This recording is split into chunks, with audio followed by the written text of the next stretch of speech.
on the town website under the Select Board tab. Minutes tonight are being taken by Assistant Town Manager Miranda Bergmeyer. To my right. Brennan, as usual, will monitor admission to our Zoom platform. We request that members, can you get that? Thanks, Jeff. Thanks. We request that members of the public display their full name for admission, which has helped us to eliminate so-called Zoom bombing interruptions of our meetings. If anyone is having difficulty getting into the meeting, please feel free to contact a select board member to let us know. As always, everyone attending or participating in the meeting must focus their remarks, wait their turn to speak after being recognized by the chair, then speak clearly and loudly so that everyone can hear what is being said. People here in Tracy Hall should leave the room if they wish to speak with one another. For remote public questions or comments through Zoom, please raise your electronic hand to be recognized by the chair before speaking. For questions or comments through the telephone, press *9 to raise your hand and *6 to unmute after being recognized by the chair. I will monitor the Zoom view to acknowledge participants who wish to speak, and we will reach everyone who wishes to comment. Remember to direct all comments or questions to the chair, not to other people either on the board or in the remote audience. The order of speaking will generally be select board members, then members of the public here in the building, and then people participating remotely through Zoom. Consistent with our rules of procedure adopted in March of 23, the chair may suggest commenters conclude their remarks within 3 minutes. Before we begin this evening, I would ask that everyone give us a moment of silence in recognition of the sad passing of a longtime Norwich resident and an active current member of the Planning Commission, Stuart Richards.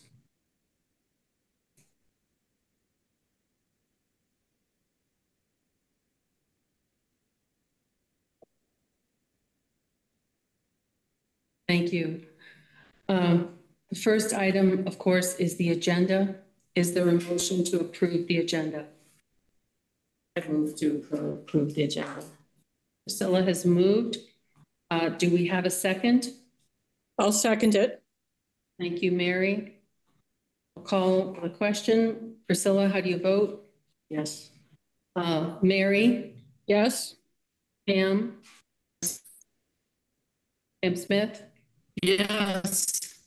Roger Arnold? Yes. And I'm a yes. The vote is unanimous. The next thing are public comments for items which are not on the agenda for tonight's meeting.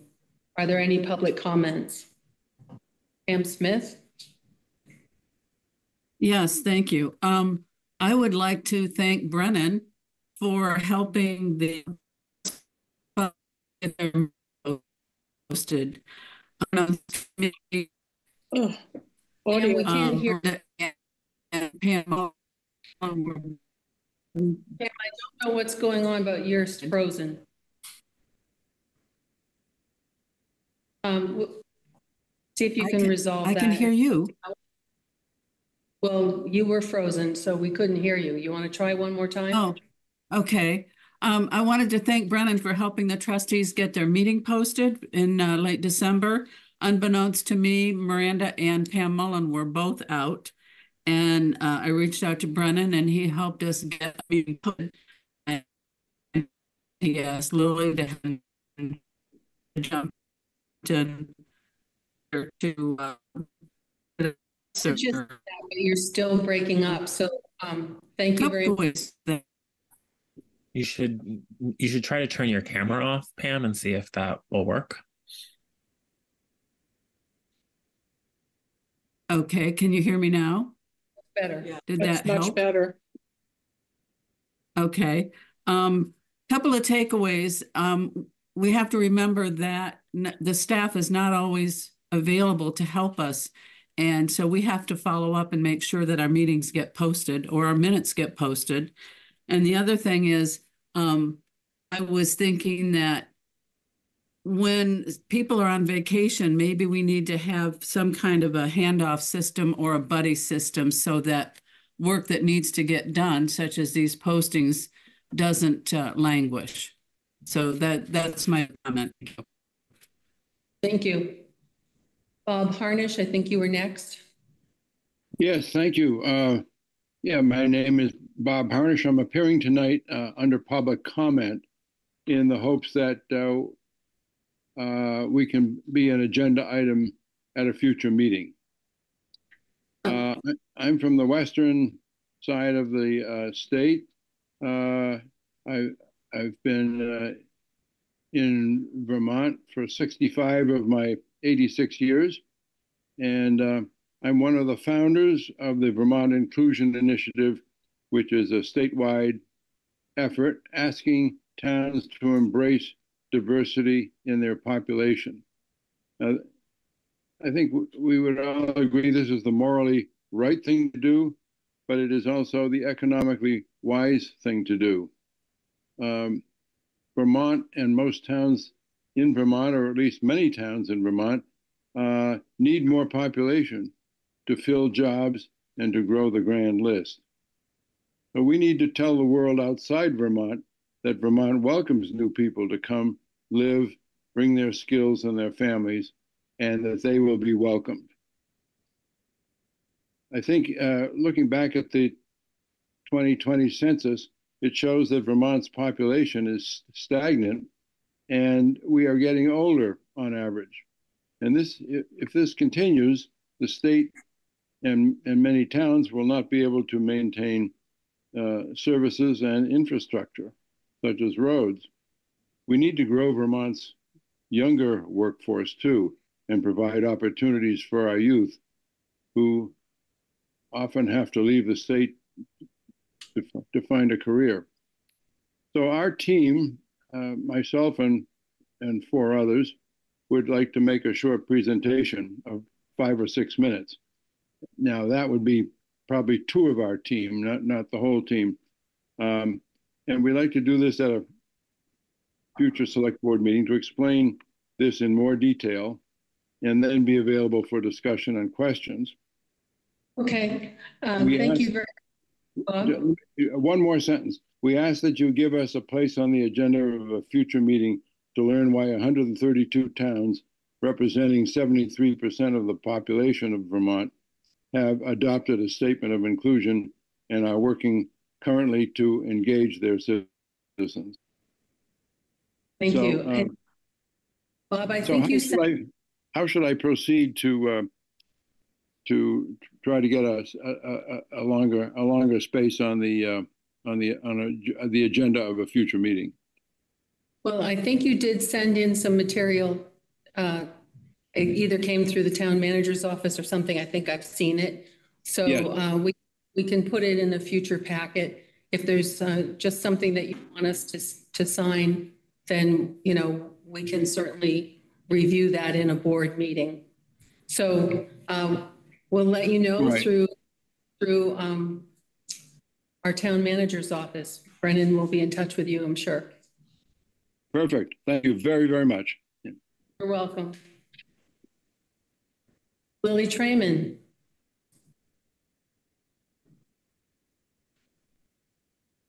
Lily? Oh, hi. So hold on. This is actually my daughter, Miriam, who wants to make a comment.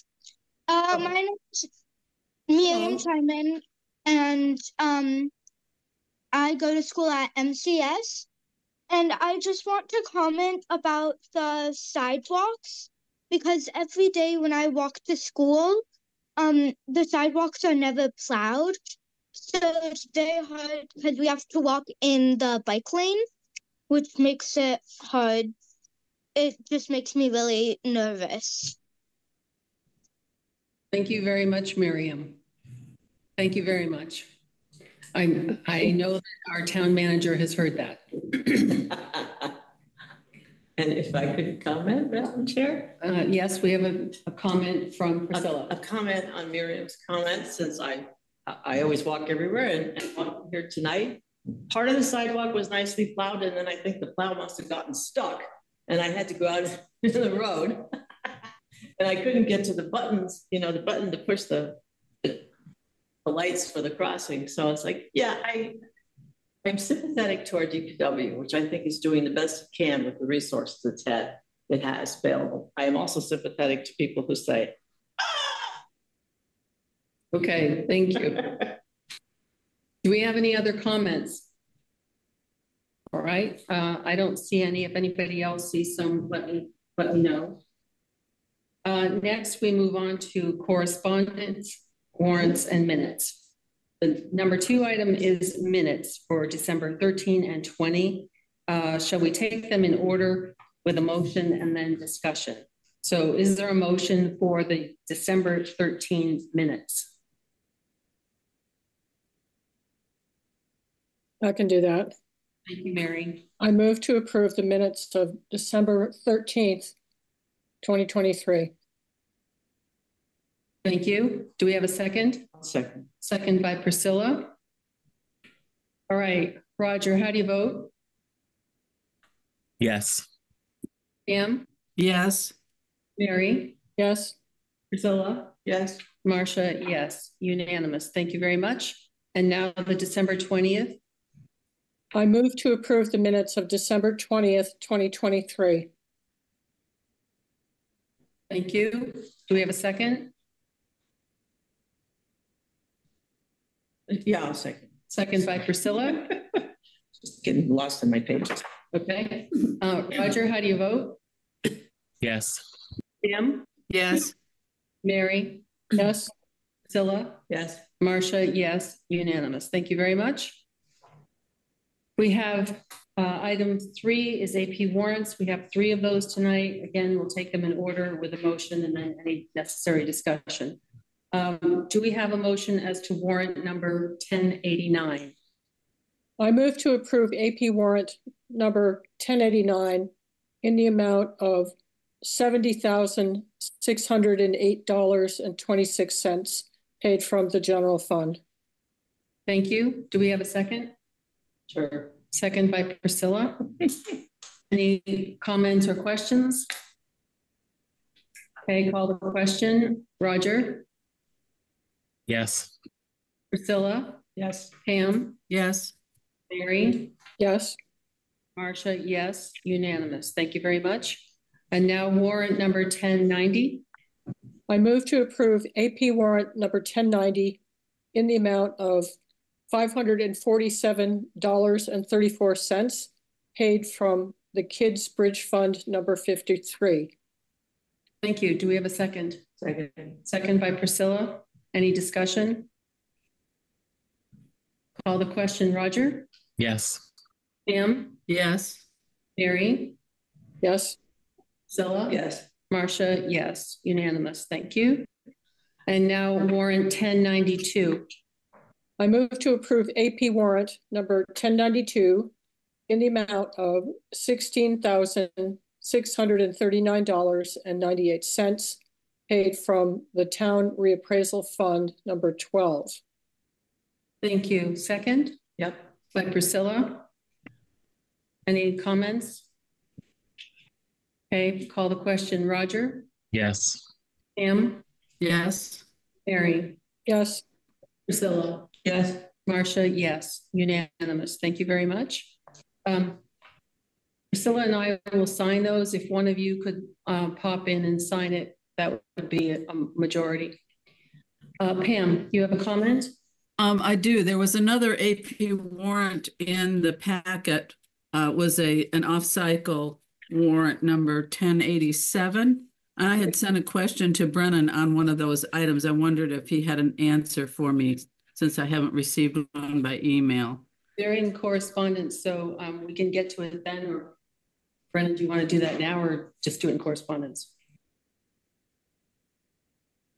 I could do either. I think Pam's question was related to police equipment that was purchased in fiscal year 24, but had been approved for fiscal year 23. Is that correct, Pam? That's correct. Yeah. So we have caught, actually, I think thanks to Cheryl Lindbergh, noticing that we actually had approved this last May. I believe it was May 10th. And this followed a presentation by former Chief Cochran, who was looking to expend some of their unspent funding in the police department to buy equipment. And I think at that point, the anticipation was that all of those purchases would have fallen into fiscal year 23. And that was how the motion was made.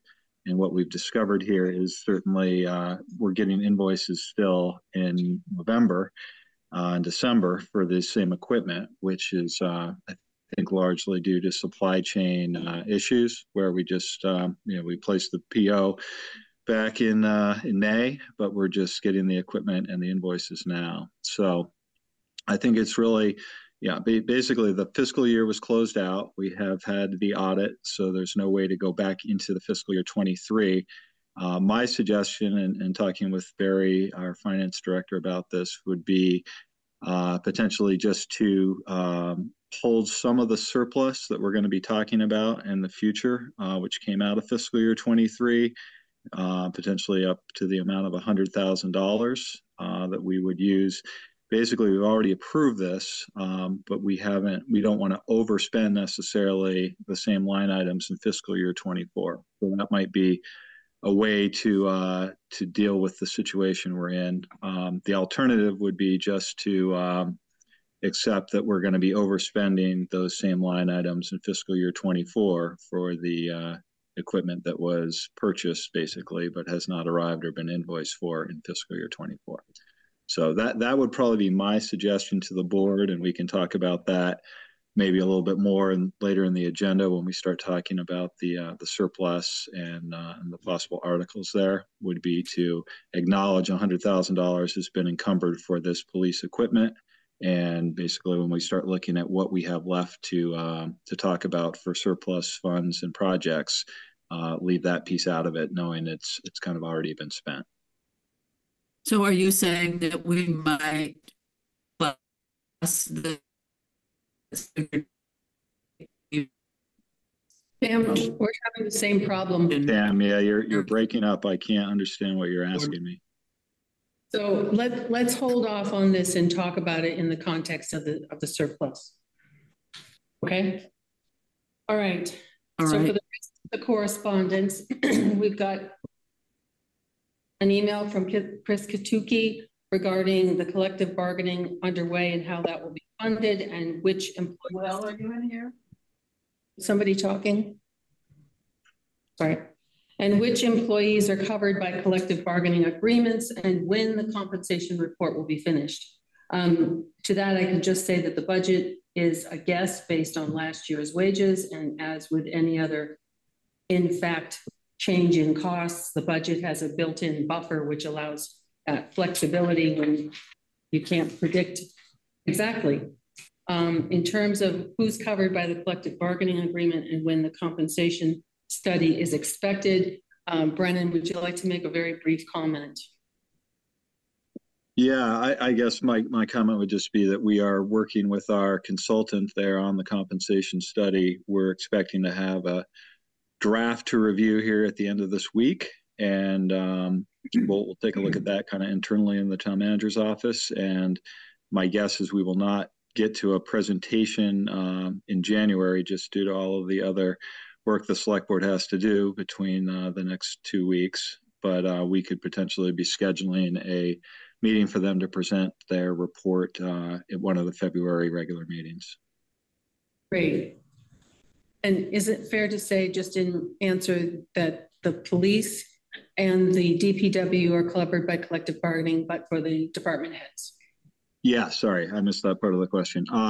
Yeah, so basically the CBA includes police and DPW workers, excluding the chief and the director. Great, thank you. Chris Katuki has also written regarding funds to be received as part of the opioid settlement. I would suggest that when those are received, Brennan will work with us to create an agenda item for board consideration. Is that reasonable, Brennan? Yes, I believe it is. I think we have received some of those funds last year, so it will be kind of a recurring process of receiving. It's not a huge sum of money, but I think it's a regular payout to the municipalities that are included there. Okay, so we'll think about that for a possible agenda item, I guess. Pam Smith wrote about the fiscal year increase or decrease in reserve fund allocations, giving her opinion about what should be on the town warrant. Part of that discussion was had at our last select board meeting, but item 9 tonight is about warrant articles. Stuart Richards wrote regarding, quote, open meeting law violations, recording his understanding of the history of the Katuki versus Norwich case. Don McCabe wrote thanking the board for support of the Kids Bridge project, requesting the unused funds which are in Fund 53 remain there for bridge maintenance, and commending Brennan and Bridge McDowell for their excellent and tireless work on the project. I'm sure I speak for all of us when I say how pleased we are to see the project is almost fully completed. And walkable. And walkable. I've walked over. Are you supposed to? I think that's, I mean, I think it says you can. Okay. It didn't have anything crossed that you couldn't. AP warrant. Okay. I was just going to say, just for anyone watching who might want to walk over it, it is open. There is still some work that's going to occur in the spring where the ramps that allow accessibility are going to be placed. And for the winter, we just have kind of wooden stair steps that will take you up there. But it is open for business. Great. Thank you for the clarification. I wasn't sure about the ramps. Okay, AP warrants, which were signed, are the last thing in correspondence. Those were signed when the board was not in session pursuant to the select board decision at the start of the year. And those are included for information only. They were signed by Mary and myself as chair and vice chair, and their AP warrants 1085 in the amount of, I don't have to say it in the package. Anyway. Just a comment. I guess I hadn't realized 2 signatures were sufficient, but since I live across the street, if somebody needs something signed, I'm almost always home. Thank you. Somebody can call me and I can be there in 5 minutes. Okay. You could have had 3 signatures. that's you didn't need 2. We just needed 1. I thought so, but we had 2 for safety. Thank you for doing it, Mary. Welcome. Mary? Yes, you're welcome. Okay. All right, now we are to the action items for motions. Marcia, point of order. We have to accept the correspondence. Thank you very much. All right. Do we have a motion to accept the correspondence? I'll move to accept. Priscilla moved. Do we have a second? I'll second. Thank you, Mary, and for bringing us back to reality. Pam Smith, how do you vote? Yes. Thank you. Roger Arnold? Yes. Mary? Yes. Priscilla? Yes. Marcia, yes, unanimous. Now we're on item 5. So this is the fire department's request, which is for 3 expenditures. And I will leave this to Brennan and or Alex to introduce. Well, I'll turn that right over to Alex. I just want to let all the assembled folks know that I just unmuted myself right now. So, all right. Good evening, everybody. Madam Chair. So 3 items in front of you from the fire department this time around. The first one, drawing from Fund 25, which is the fire station fund. We had some damage to one of our overhead doors, and that bill reflects the cost to fix that damage. The next 2 are from Fund 26, our fire apparatus or our fire equipment fund, excuse me. Those are bills that really are covering the last significant amount of work that was done on engine 3 to get up to speed. One was the radio install, and then as you'll see, the other one is miscellaneous tools and appliances that had to be purchased and affixed to the engine, et cetera. So that's what we're looking at. Great. We can start with a motion, or if you want to talk, do you have a question? I had a question. But go ahead. Okay, on the first one, about fixing the door, the overhead door. There's a statement on the sheet that says there was a VLCT claim filed and payment has been received. And I look at the invoice. Okay, 515 payment. What was payment received for? If payment was received, why are we? Because it was an insurance claim, and so the insurance money goes into the general fund. Oh, so 515 went into the fund, and now we're taking the 515 out to pay the bill? No. Yes. Oh. Okay, thank you. How was it damaged? Unfortunately, there was a driver error and a compartment door was left open upon exiting the firehouse. Someone ran into the door. That would be the other way to put that, yes. Okay, great. Thanks. Having done the same thing in my own house, I will not say anything. All right. Do we have a first motion? I move to approve funds not to exceed $515 from Fire Station Fund number 25 for costs remaining after insurance coverage to repair a damaged overhead door. Is that true? Is it costs remaining? I had written that, but it sounds like it isn't true. I'm not sure, Madam Chair, what you mean by cost remaining. Well, I just wondered if the cost was more than $515 and this was the remainder that wasn't covered by insurance. No, this was the bill to fix the overhead door. Okay, so I should amend that motion then. yeah. Okay. Okay, so I'm going to just start over. I move to approve funds not to exceed $515 from Fire Station Fund number 25 for costs to repair an overhead door, damaged overhead door. Perfect. Okay. Seconded by Priscilla. Any further discussion? Roger? No? Yes. Oh, you were. Sorry. Discussion. Are you discussing your vote? Pam? Yes. Oh, sorry. I asked for discussion, but I'll take a motion. I mean, I'll take. Take the votes. Okay. How do you vote? Yes. Pam vote. Yes. Mary? Yes. Priscilla? Yes. Marcia, yes. It's unanimous. And do we have a second second motion? Second motion.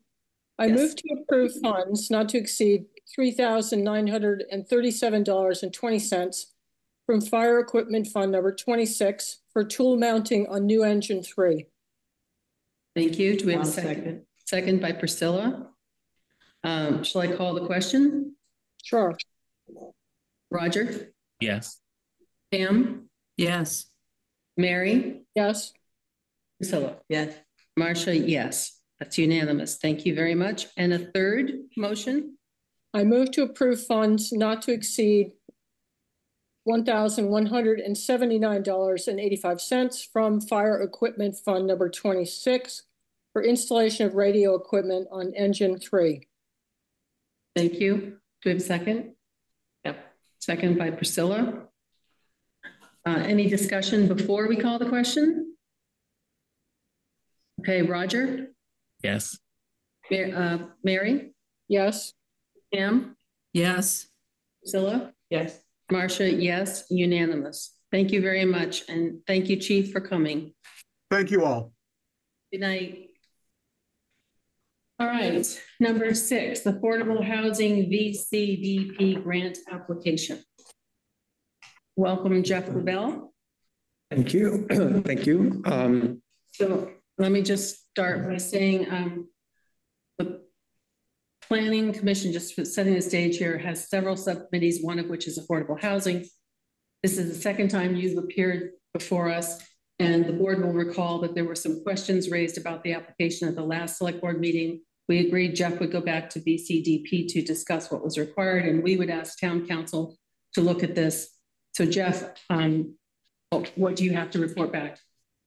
Yes, my understanding is there was a concern about a statement that was being made in the very last section of the application on the very last page. And we connected with VCDP staff about whether a letter was required in response to that last paragraph. And the answer was no. So that letter is only required when the applicant does not own the land. So for example, if you are applying for a grant and let's say Peter Paul owns the land, you would need a letter from Peter Paul saying, yes, I will give you access to that land to do the testing and I'm willing to sell it to you at a reasonable price. Since we are the applicant, there is no a letter required. And in order to address the concerns that have been raised at the last meeting about the accuracy of representations that are made in that section, we have changed that section to simply say not applicable. So there's no longer any representations being made whatsoever in that section. So we hope that addresses the concern that you have. Okay, thank you. So Brennan and I spoke with council, and that prompted some new points, which I want to make the select board aware of. And it underscored some other concerns I had, but let me preface all of this by saying I don't think that any of these are insurmountable concerns, but I do believe they need to be addressed by the board. Okay. So first, I'll go through. Council had not read the entire application. What piece of paper that I could have? I didn't realize. I would like to make sure. Sorry. That's okay. Thanks. Let's go ahead. Council hadn't read the entire application and all the answers to the application, but was not concerned about the lack of specificity as to the town's ability to sell the parcel, since sale would be pursuant to 24 VSA 1061. And that statute, as you know, requires notice to the community, who can then petition for a vote, or the town, us, can, the select board can elect to schedule a vote at either an annual or a special town meeting. Council did caution, however, that should the grant be awarded and the project proceed, the town's legal costs could be in the range of $10,000. And there's always the possibility of unanticipated additional costs in the event environmental or other problems are discovered on the property. So I wanted the board to be aware of that. On question 5 of the application, which is page 12, it asks for the level of municipal government support. And the answer is in-kind services from the town manager, who would act as the contact person, and 150 hours from volunteer time from the committee. And then that there could be other ways for the town to contribute, including making available the town's $45,000 affordable housing reserve fund. On page 5, it talks about the total contribution of the town being $6,000, but the total project requiring $60,000 in addition. And then on page 11, it states that Two Rivers will provide overall program administration for the planning grant, including procurement for services over $10,000, financial management, and reporting. So unraveling these, the first concern I have is we have unappointed people on the Affordable Housing Subcommittee. A subcommittee of the Planning Commission, which is approved, the Planning Commission is approved to be 7 members. So I think the board has to figure out, do we want to expand the Planning Commission to 12 members and appoint all the people who are on this Affordable Housing Subcommittee? Because I do think it's problematic that there's 2 people listed on the grant, yourself, Jeff, and Brian Loeb, who don't have current appointments on the Planning Commission. So that's problematic to me. Preparers on, I went through that. The in-kind contribution, at this point, the only person on the committee who's appointed would be Jeff Goodrich, and that would be 150 hours of his time. And the town manager, in speaking with Brennan, and I don't want to speak for Brennan, but I'll just relay our conversation. It's my understanding that he doesn't really have time to be the contact person for the grant or to otherwise provide the required program administration. So since, we haven't anticipated that demand on his time, and there's a lot of other essential stuff going on in the town manager's office at the moment, as well as the stuff that pops up like Hemlock Road, while Brennan could and should sign as the senior administrative officer of the town, I would suggest that the TRORC, who's proposed for the grant administrator, should be the contact person, with Brennan receiving notifications so that the board gets, is involved in that. So I'm wondering, and before you answer this, I'm going to finish my last point. Is there written evidence of TRORC's willingness to provide grant program administration And can we ask if they would be willing to be contract entity as well? And then finally, Fund 23 is available according to the document that I can't think of the name of it, the glossary, the fund glossary. It's actually a revolving type of fund which anticipates payback. But if this grant is going to be for $60,000, there's a couple of things. It's my understanding, but I might be wrong, that if you're contracting with people to do the work, in the first instance, the town would have to be paying for stuff, and then we get refunded from the grant. But it looks like there might be a difference of $15,000 potentially. And so I'd just like to have the board consider where we would draw those monies after we exhausted 53 or 43 or whatever it's called. 45, yeah. So those are my concerns, and I kind of throw it out first to the board. Also, the question about TRORC is for you. Do you know, do we have anything in writing from them about their willingness to participate? I'm happy to answer, to address any and all of your questions, subject to your determination. But the quick answer is that we have oral promise, but we're happy to get something in writing, and we're happy to ask them if they would serve as the contact person. Okay. I'd be happy to address any of your other concerns as well. Okay. If I could. The board members, I threw all that out. Does anybody have any comments, thoughts? I have a question. So I think Mary was first, though. I don't know if Mary. Did you have your hand up, Mary? Yeah, I would just looking through the motion sheet. There's a lot of information, Marcia, that you threw out. Yeah. So on item number 6, on 6C, could you clarify? It says the town quote unquote contribution will not be quote unquote in kind, but will be paid from blank. What does that mean?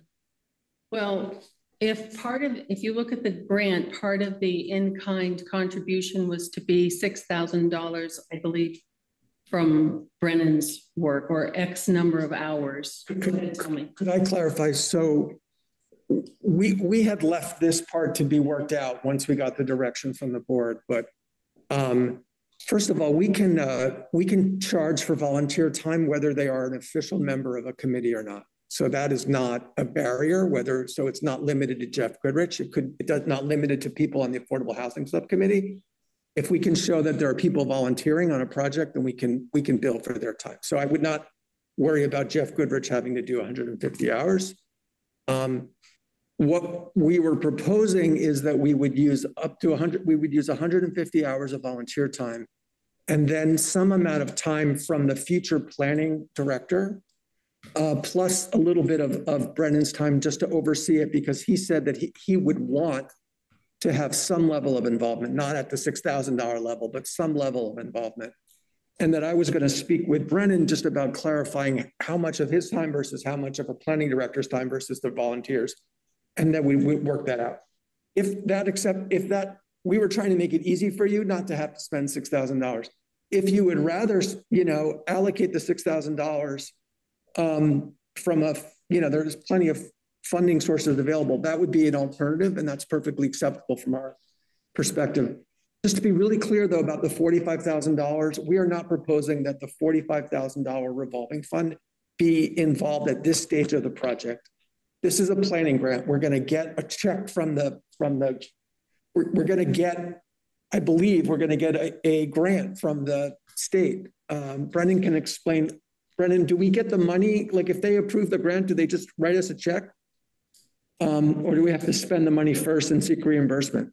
It's almost always reimbursement. I actually had a call in just thinking of this today to VCDP just to get confirmation. But normally all their grants are reimbursement. So you actually have to have funding, pay for whatever the service might be, and then you submit for a reimbursement of that. And that's what the grant covers. So you do have kind of some money moving in and out of a municipality. It's not just a blank check, spend it, and when you're done, tell us about it.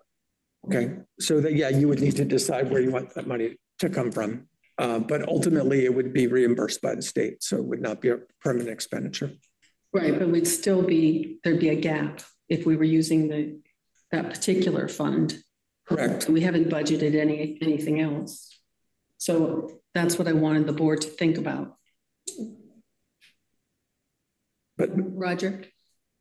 Mary, do you want to finish? Sorry. Yes. Sorry. Yeah, thank you, Roger. Just a follow-up. So I'm still a little bit unclear. I figured it was a $60,000 grant. We have to, I think, have a 10% match, and that's where the $6,000 comes from. yeah, correct. Okay, but it seems as though, well, one of the things is it seems as though we might need to have more than that to adequately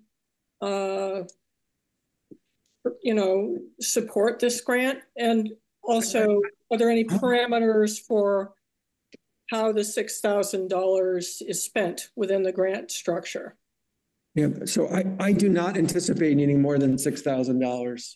I anticipate that the $6,000 it would be adequate. But plus the state's $60,000 contribution. I'm hearing from Marcia the $10,000 in legal costs, and that sounds, I don't know where that comes from, but that's more than $6,000 right there. So let me clarify. That was what he said in terms of if this goes from soup to nuts, we start out and there has to be a transfer of the property and all of that kind of stuff, right up to like it's approved. Okay. So Marcia, you're talking about if the planning grant shows that this is a viable site, the $10,000 would be one of the initial costs for actually making it happen. Is that what you meant? Yeah, I think he meant right up to the point where we've transferred the property to somebody. So it's $10,000 from initiation to right through the project, and now we're done with it. Right, but I think that's not the initial, it's not an initial planning grant cost. No. Right? It would be one of the next steps of trying to actually act upon it. Right. Okay, I just wanted clarity on that. So my understanding from your budget is it's $66,000, 6,000 being intended to be in kind, not really including any of the legal fees. Well, that actually was one of the questions that I had for Brennan. It seems to me that if we do anticipate a small amount of legal fees to answer questions during the planning phase, we could count that towards the 6,000 as well. So what my plan had been, we could do it now, or I could work it out with Brendan, is once you give us direction of general parameters, we would work out exactly, how much of that is legal fees versus how much of that is volunteer time, how much of that is time from Brendan, how much of that is time from planning director. You get to $6,000 pretty quickly using those. Legal. Yeah. So So I feel like we're talking about like the drapery on one figure in the Sistine Chapel, and I'm not sure. I think there's some larger questions, right? So I have one concern and then one question. The concern is, for years at this point, whenever my community or our community asks for a major planning project, I have told them, and I still believe this to be true, that they need to wait till the town of Norwich has a planner or a planning director. That still, sadly, after years, is still not the case, right? So we're talking about Jeff Goodrich, we're talking about volunteers, we're talking about whether the town manager has enough time. So it's sort of obfuscating the fact that we don't actually have the personnel and the available resources to lead this project. So my opinion is we don't actually have a staffer who in the town of Norwich who would be fully entrusted with this project. That should be a concern, because there's also a grant with like reporting requirements. And then my second question is, what are the legal, environmental, or moral obligations and costs associated with that when we do some kind of test and discover something that we might not want to have discovered? There's a lot of unknowns about this particular site potentially. And then do we incur costs? Because we may or may not have a viable housing site, but we may or may not have something else that needs to be cleaned up. So my question is, what are these? I'm sure that this has been anticipated by people who have worked on this project. And so what have these conversations look like? What can you tell us about that? Sure. Well, first of all, on your first point, I do want to note that the TRORC, which our professional staff have agreed to conduct all of the necessary grant administration work. So we do have a professional staff that will be paid out of the grant proceeds to cover that particular cost. Meaning TRORC. TRORC, correct. But we need that in writing. Yes, we can get that in writing. In terms of your broader question about, we have indeed anticipated this. And so there is a program in Vermont called the BRELA program that is intended to provide a shield from future liability. And the way it would work is that in order to apply for the BRELA program, you cannot be the entity that caused the damage, right? And so the way it has worked with other municipalities that have owned land that wanted to proceed with programs is that first you go through the planning phase to figure out, do you have a viable project? Does it make any sense to go forward? If there's no viable project, you don't move forward.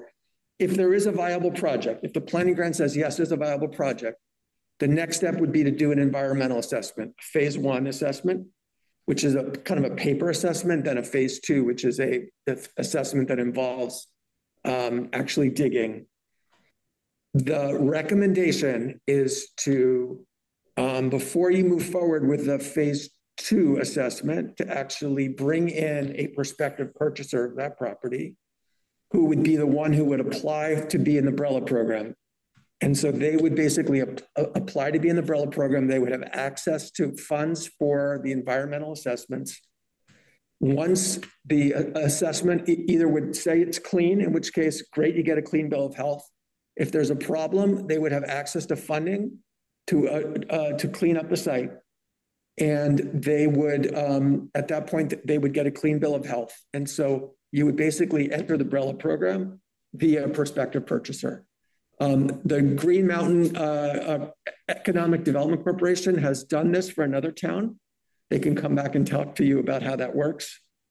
Another possibility would be to go with a group like Habitat for Humanity, which is a group that does housing development and has expressed interest in the site. And potentially they're the ones who are the prospective purchaser. I mean, you could do it in a number of different ways, but if you went with the Green Mountain Economic Development Corporation, they would not keep the property. They would want to basically clear it of title and clear it and give it back to you so that you would have an unencumbered parcel. But that's the way that I've been advised is the safest way to shield the town from liability in the event that there's a problem.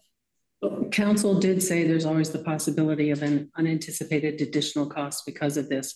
And just devil's advocate, you can sort of imagine that at any phase before phase 2, something could be discovered for which, we wouldn't have this strong man protection. Yeah, but we would not be doing an environmental assessment before then. So that's unlikely, but it's conceivable like any time. Right. Yeah. So it's a risk. Yeah. Okay. Did you have a question? Yeah. Can I have a follow-up if I may? Yeah, sure. And there's no existing mapping or written records that would tell us more about this particular parcel or the site. There's none that we're aware of. When you do an environmental assessment, the first phase is a phase 1 assessment, and they have access to better historical records than we do. So they would be, before you would be, you would do any kind of digging, they would look at these historical records. So the only historical record that's available is there is a record of a half-acre dump site, which is a very small part of the parcel. It's a 22+ acre parcel. And we all know that the historical dump site is south of the transfer station. So That's the only record that we have available at this point. But it's possible that during the phase 1 assessment, we would learn more. And certainly if we learned that there's some big problem, that would be an issue. I mean, you could go to the site, walk around. There are mature trees there. It's, I think, unlikely that there's been any digging on that site, but that's what the environmental assessment would help you figure out. Okay, and that is or isn't part of this planning grant? It is not. So what we've been told by TRORC is that they would not authorize funds for an environmental assessment until they know there's a possibility of a viable project. So okay. The sequence is figure out if there's a viable project. If there's a viable project, then move forward with the environmental assessment. If phase 1 suggests that you're going to do a phase 2, which it almost certainly would, bring in a prospective purchaser so you qualify for the BRELA program, shield the town from liability, access funding, kind of move forward from there. Okay. So we're kind of several steps away from that. Okay. Thank you, Priscilla. Priscilla?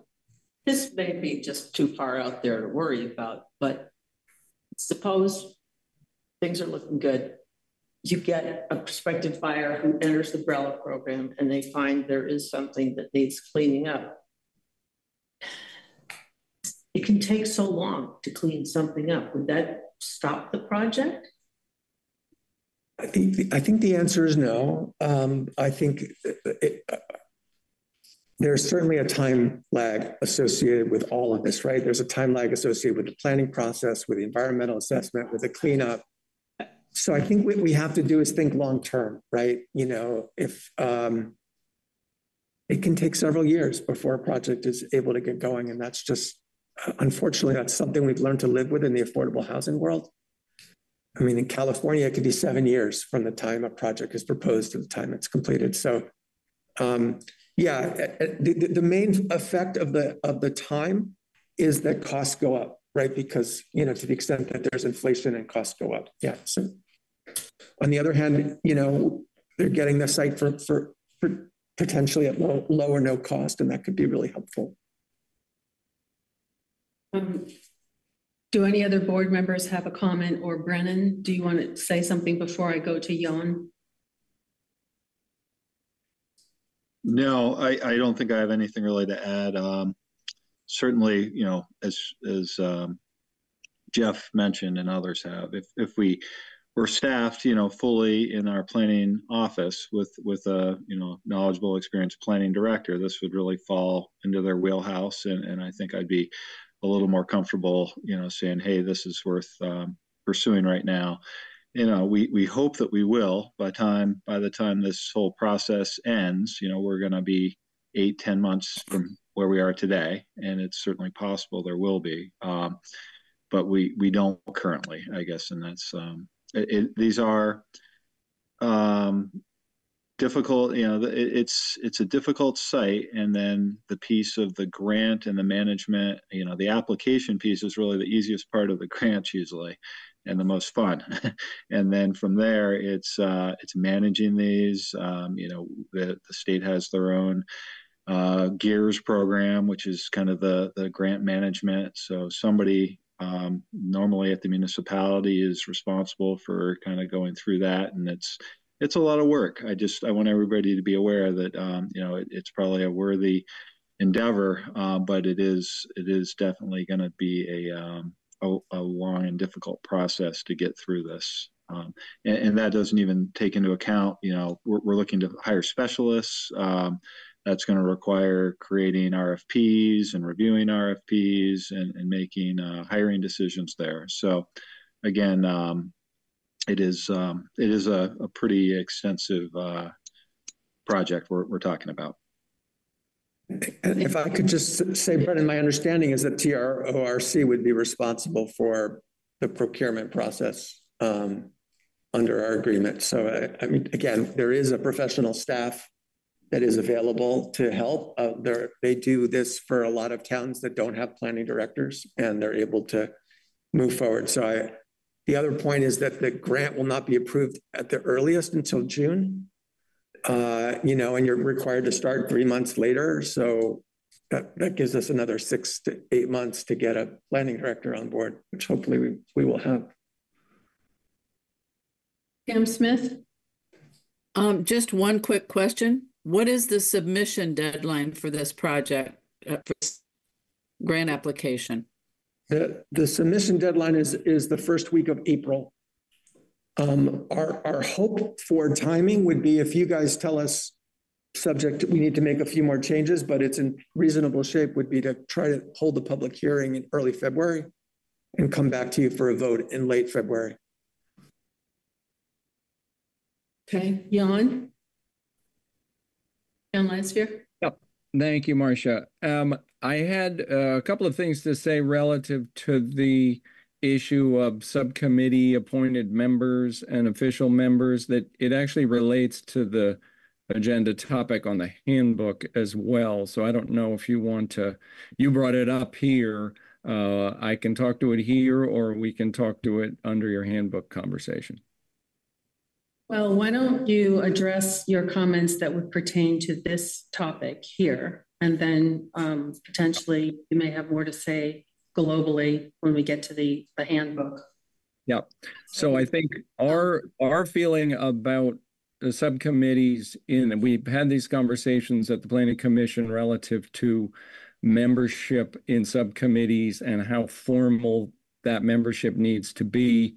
And the way we are going forward is to say that the subcommittees are non-voting bodies that recommend or propose to the full Planning Commission, and the Planning Commission is the deciding body that then either votes or submits things to the Select Board.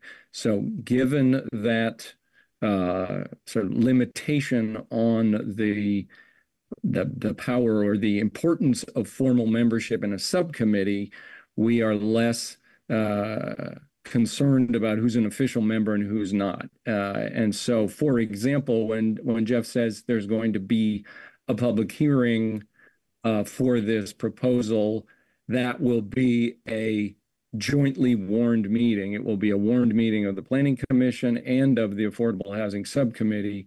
And then it will be the Planning Commission that submits the proposal to the Select Board. So the Planning Commission is the source of decision making, and therefore the formal subcommittee membership is less important. And I certainly would not advocate for expanding the size of the Planning Commission to 12 for the sake of chasing these members that are on the Affordable Housing Subcommittee right now, but that's a separate topic. Well, we can talk about this more under the subcommittee handbook topic, but you always have to think of the worst case scenario, and let's just decide that a group decides that they want to put a chicken coop on top of Tracy Hall, and they found a grant to do that, and they find a committee appointed by the Select Board, and they convince that committee that this is a good idea, and we now have grant proposals presented to us by a group that was never appointed by the Select Board. I think every definition of subcommittee that you look at in any dictionary will tell you it's a subcommittee. A subcommittee is a smaller group appointed from a larger committee or parent group. So I think we'll leave that for the board to hash through, but that's my concern about the crazy things that can happen and how we govern this town in a logical fashion so that we, the governing body, knows what's happened. So my only comment to that is that the proposal is that this application is coming to you from the Planning Commission officially, and that's an appointed body of the Select Board. Got it. Roger. I mean, it's like one of the consultants is also a member of the Planning Commission, so we should probably work out that potential conflict if this goes forward. The other, but my actual question was, okay, so the February hearing, the public hearing is a required part of this application. Is that right, Jeff? A public hearing is required, has to be noticed 15 days before, yeah. Okay. So I guess my question is like, obviously you do a lot of advocacy in this space. And so I'm just like really interested in what do you say to sort of policymakers on any level who, I mean, I think we need to have some kind of affordable housing project. And I think the planning grant is a good opportunity for having a conversation and allowing people to have some kind of imagination for a potential project, like just to learn about the process of how these projects come together. However, it's a very, very real, deeply felt concern, at least on my part, and I hope other board members' parts, that the capacity of town administration is emergent, is adequate. It's adequate, but I don't. I'm concerned from a human resource management perspective. I'm very concerned about, putting this in the hands of third-party consultants and not having the capacity in-house to manage it. So I guess what would you, but though I feel like it's deeply felt, I imagine advocates here that is a very convenient excuse to sort of not make progress on an important issue. So what is your, I guess, advice or reaction in hearing that? Are you asking me, Roger? Go ahead, Ned. Yes, I am. Okay, yeah. Well, here's my reaction. First of all, we have TRORC. We're paying them an administrative fee to handle the administration of the grant. I think that's really important. Second, I am a professional consultant for a living. I manage large contracts, multi-million-dollar contracts. Brian has significant experience. Jeff Goodrich has significant experience. Jan has significant experience. There are a lot of us involved who will be exercising oversight over the people that are hired to do this work. So I don't think it's fair to say that they will go unsupervised. There are a lot of towns that don't have planning directors. There are a lot of towns that nevertheless work with TRORC to get planning grants to move forward with projects. We are, if anything, in a better position than they are. We have more qualified staff here. We have larger staffs. We have very qualified volunteers. I don't know what to say. I mean, I do this for a living. I work in this kind of space. I'm happy to put myself on the line to make sure that we get good quality work, that people don't have a conflict. So I think this is a very manageable project, given that we have TRORC and we have really highly qualified volunteers who are available to manage it. It's not like we're saying we're going to move forward with a $3 million project. It's a $60,000 project. It's going to be over in a few months. I think it's a relatively modest thing, and I would hate to say we'll never move forward with these things because we can't get our act together to hire a planning director. That just seems like sorry. Go ahead, Roger. I appreciate that, but the last time that we didn't have all our ducks in a row and say like a very potential viable zoning decision for Route 5 South, nobody ever talked about it again, right? So are we in a situation where if we're not adequately set up for success, are we going to never talk about it again? Like, I really just want to make sure that we're coming from a position of strength and that we have sort of our town administration truly on board. Otherwise, people will get skittish and just move on to something else. And I don't think there's so much left to do to get this goal, right? So yes, I hear you, but I think we gotta keep it a little more real. I don't know how many small towns governed by TRRC take on these kinds of projects, actually. So can I just suggest, I'm hearing some reticence on the part of Mary and definitely Roger, and I have definite concerns about our staffing, and I know that hopefully we're close to hiring, or I'm hoping we're close to hiring someone. At this point, we could potentially table this.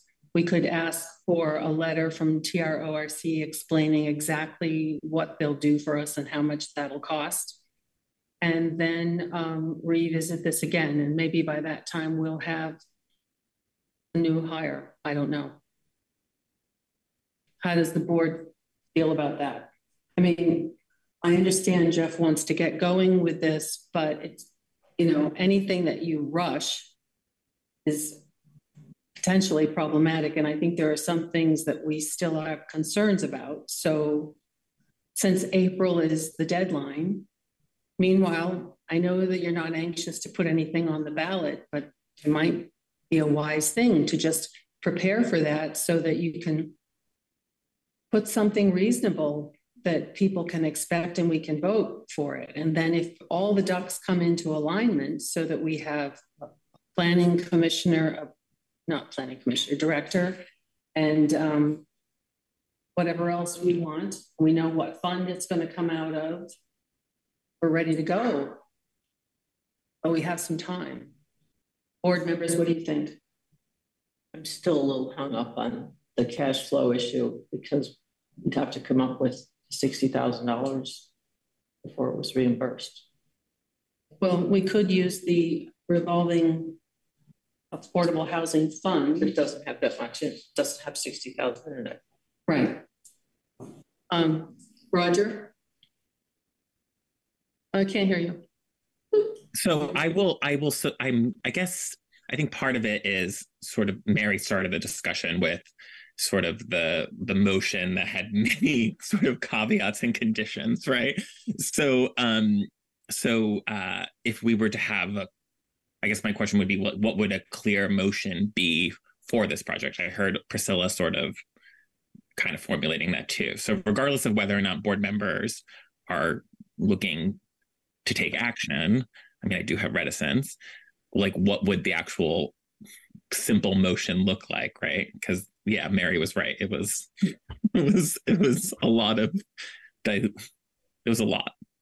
It was intended to break down the concerns so that, you know, you could pick and choose and figure out where things are going to be paid from. But we don't have anything in writing from TRORC, so I think we can't say that the project manager will be TRORC. We also, you know, we know Brennan doesn't have time to do this. So, I mean, I would suggest that we just table it again. I know you're not going to be happy with that, but I think we need to do some. It looks like Mary has her hand up. Oh, sorry, I can't see it. Mary? Yeah, sorry, I didn't put up the little mechanical hand. Yeah, I think I need a little more clarity on time and money. Who's going to do what and where the money's going to come from. Just a little bit more specificity. How many hours TRORC will, you know, do they have a limit? Or is it a typical project that would have a certain number of hours? So I would like to have a little more clarity on that. But I do support it. You know, I support moving forward, but I feel it's a little too fuzzy of a budget to feel really confident about signing off on it.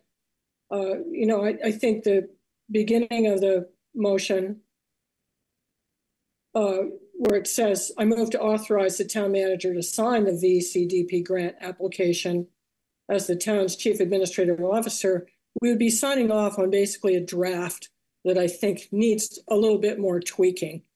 Right. So I don't want it to get lost, but I do want it to be developed a little further. Right. And can I just say really clearly that I don't think a motion from the board at this point to approve the grant would be acceptable because we haven't held the public hearing yet. So I do think that before you issue your final approval of it, we have to hold the public hearing. So I think I mean, you can make whatever motion you want, but we will need to come back to you after the public hearing, right? And so my plan was to take your input now, to work with Brennan to finalize the budget.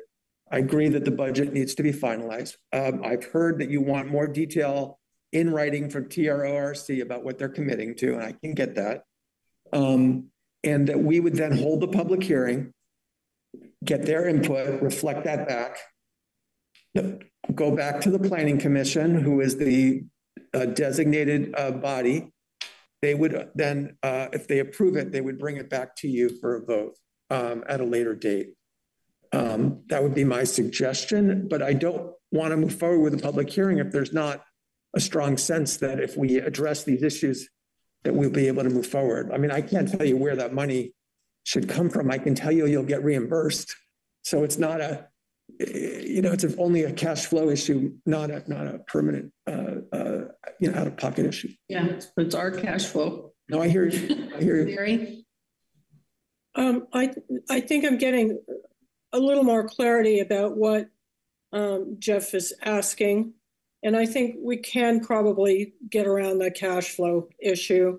I still support this project, but I do want that application to be well organized and detailed as to who's going to do what time, what money, who's responsible. And I agree with Roger about not burdening our town manager with much besides just, very 30,000 feet oversight, not being in the weeds with it. Would you all be comfortable assigning hours to a planning director, even though we don't have one, but assuming we will have one by June? And if that doesn't work out, maybe we could subcontract that role out so that you would have somebody who has the skill set that you could empower to act, on a part-time basis. It just seems. Roger? I mean, I think what it is that my assessment as one board member, I think it's more powerful if the board agrees with the assessment as an entity. But my assessment is like we could find a planner or a planning director, and they may or may not have the skills or capacity to take on a project like this.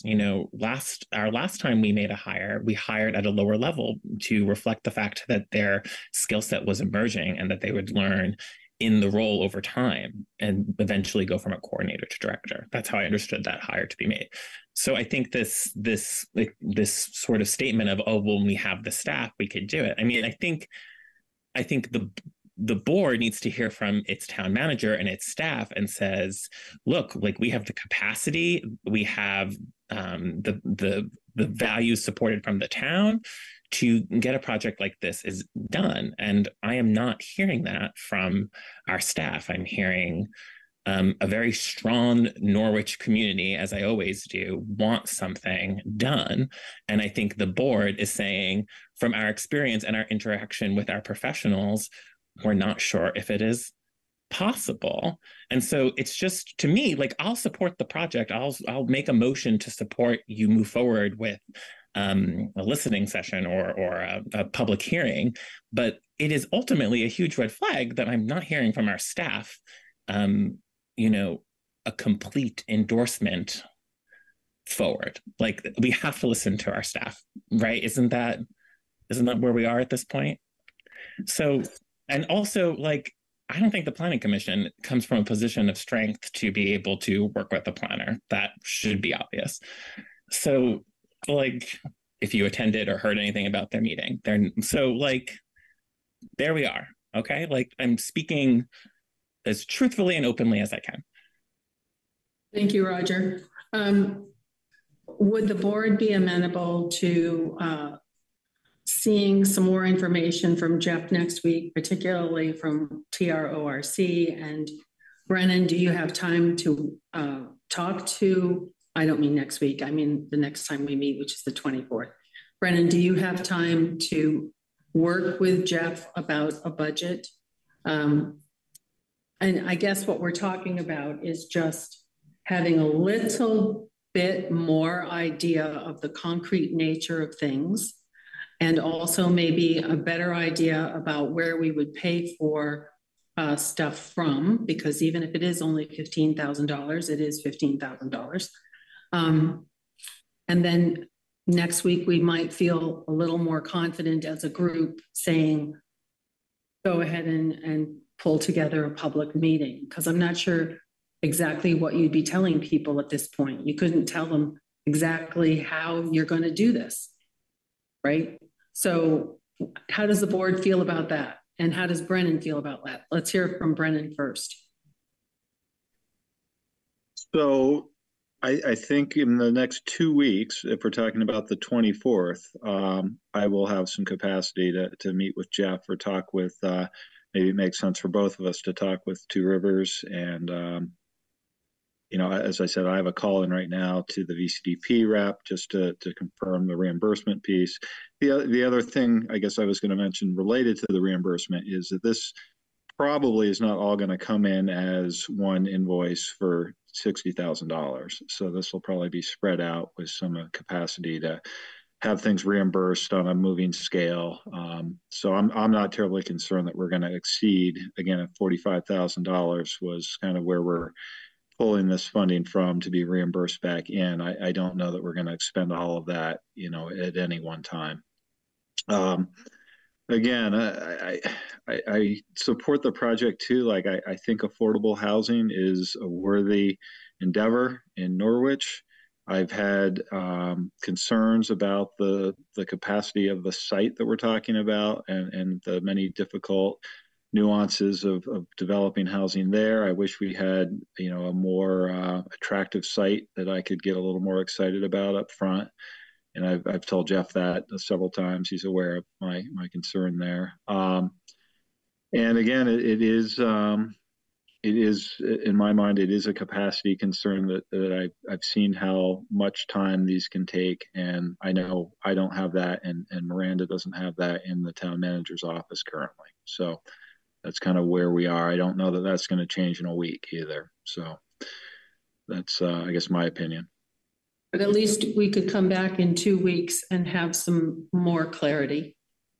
We could certainly refine the budget and get some more definition of who would do what in a proposed project. Yes. Okay. So is the board comfortable with that procedure? I am. Thank you, Roger. Yes, I think it's subject to, I don't know if we're hearing an update on the hire, a potential hire, but, you know, if you were to hire a planner, if a planner becomes a consultant, like if we don't hire an A-line staffer, but if we hire a consultant with the planning skills, then and write a project like this into their contract, I might be more open. So like, yes, I'm open to it, but like Brennan said, like something very material, something new will have to appear, not just a tinkering of the current material. Something new would have to change for me. Do you know what I mean? Yeah. Okay. Pam? I'm very comfortable with what's being said. Okay. Priscilla? I think in general, we are all very supportive of and understand the need for affordable housing in this town, and also appreciate that it's extremely complicated and surprisingly expensive to do. And, you know, God is in the details, and we're not quite comfortable enough yet, I think, with the details. So, you know, if you were saying, do you want us to say, yeah, we're in favor of the idea of doing this, go have your hearing, because until the hearing, we can't really authorize anything anyway, then yeah. Well, at this moment, we're talking about just having Brennan and Jeff work with TRORC and come back and talk to us in 2 weeks. I like that idea. Okay. So that's where we are. Jan, did you have anything more to add? Where's your hand just up? Oh, I'm sorry. I just left my hand up. I'm sorry. No, I think we just have to get the timing of the public hearing. If it's 15 days to notice, and then we don't start that clock until 2 weeks from now, then we just have to back that up and make sure it'll fit for the April deadline. Okay. Thank you. Thank you very much, Jeff, and for your tenacity. Yeah, no, yeah. So I will get with Brennan. We'll come back with a plan for the administration of this. And we could hopefully at the next meeting, if you're then comfortable, authorize the public hearing so we can get that process moving. That would be great. Okay. You'll be on the agenda. Thank you. Thank you. All right, ladies and gentlemen, that means us. If I can find my script here, we are at the Selectboard Handbook discussion. So let's see, now that we're past the budget season, I intended to include an updated version of the Selectboard Handbook in each packet reflects the added material. To remind everybody, the idea is to have an organic repository of current information which we can keep updated and which appointed and elected officials and anyone else in town can consult when they're looking for information, opportunities to serve, process expectations, etc. Hopefully this will allow for increased productivity, improved communication, and coordinated work across the town. When it looks complete, we can look at it with a view to amendments and ratification, and then publish it on the website for reference. That's my hope. For purposes of tonight, I wanted to do a couple of things in particular. As to the open meeting law, I put in some language on page 4 of the handbook, which serves as a preliminary notice to our appointed committees and other groups, as well as elected officials, that we're committed to continuing to follow the law, and that where the law is less than clear or has gaps, we will interpret it as agreed, and town council will be providing us with more language. So in other words, that the language that's in there right now is a hold. In the interim, any groups with questions, I would say should be referred to the town manager so that he can flesh those out with council. And in the event that you thought it was necessary, I did put in a motion potentially so that we could adopt that language, but it would be obviously subject to further guidance from council, so you may not feel it's necessary. As to subcommittee appointments, I already sort of went over that briefly with the conversation with Don in the last topic, but I included language on page 4 as well to affirm that a subcommittee is comprised of members of a parent committee or group, all of whom are appointed by the select board and all of whom will have unexpired terms. That the parent group can't appoint other additional individuals who are not appointed by the select board to serve on subcommittees, and the parent groups will oversee the work of subcommittees to ensure compliance with law and town policy.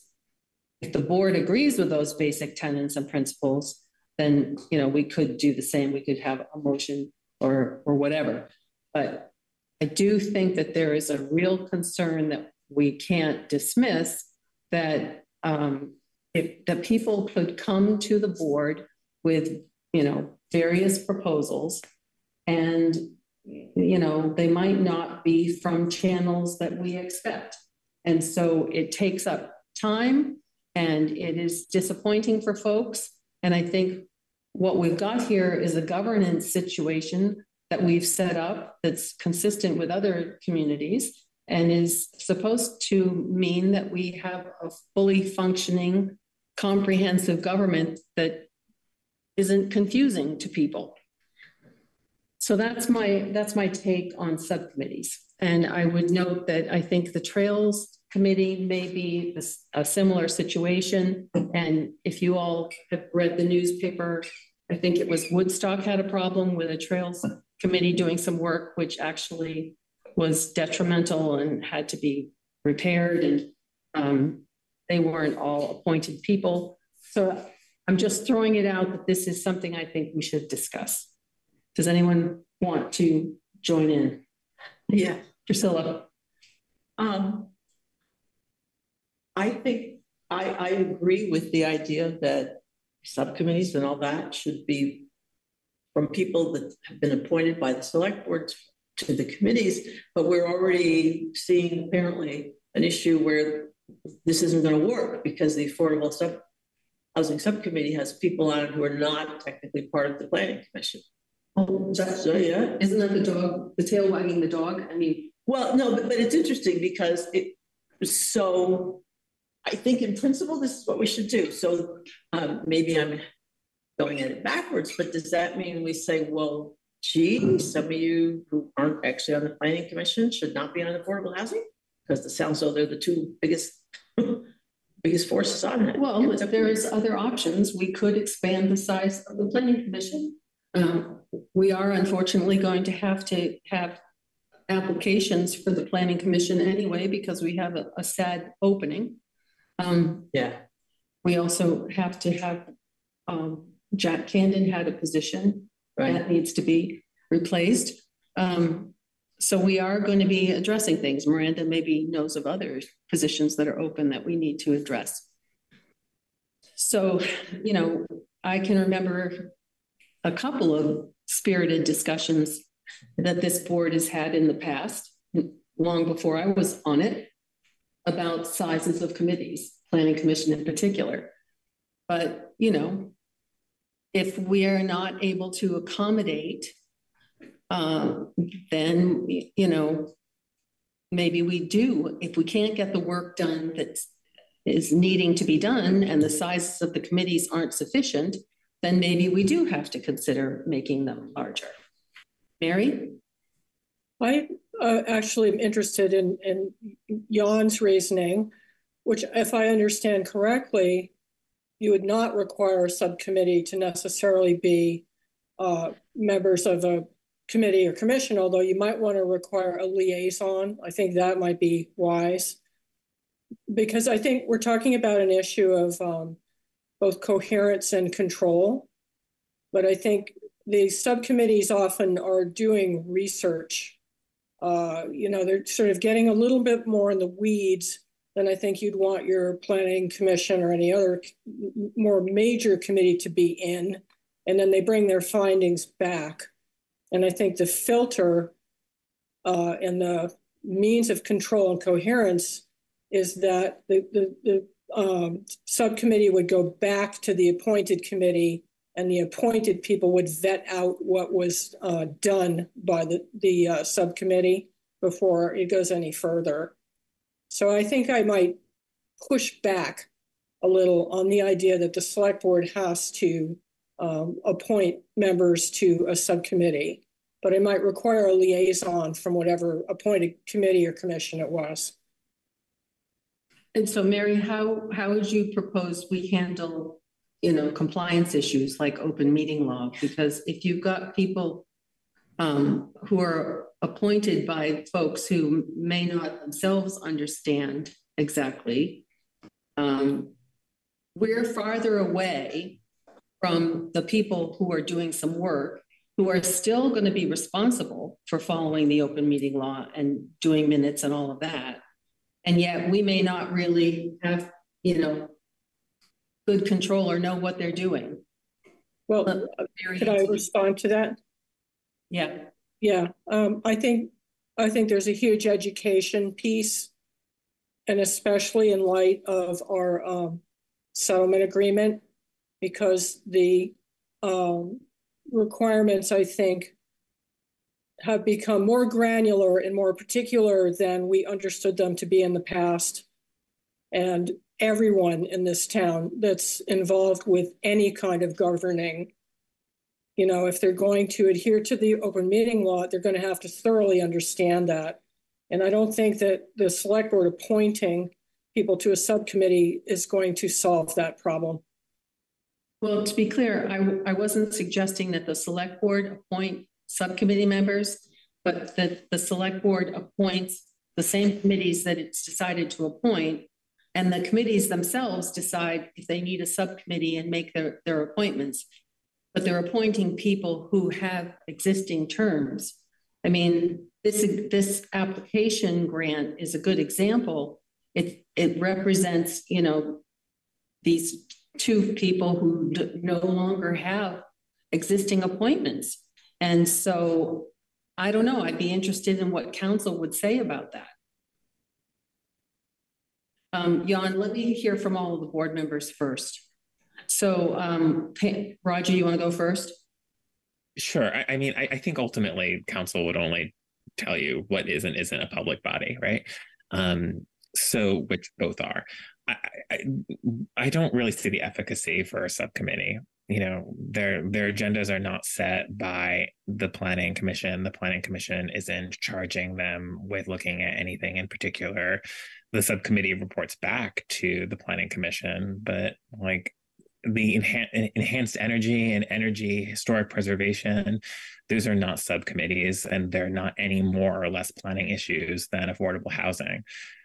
Give it terms, and make it its own committee. The only committees that we should have in the town of Norwich are standing committees and ad hoc temporary committees.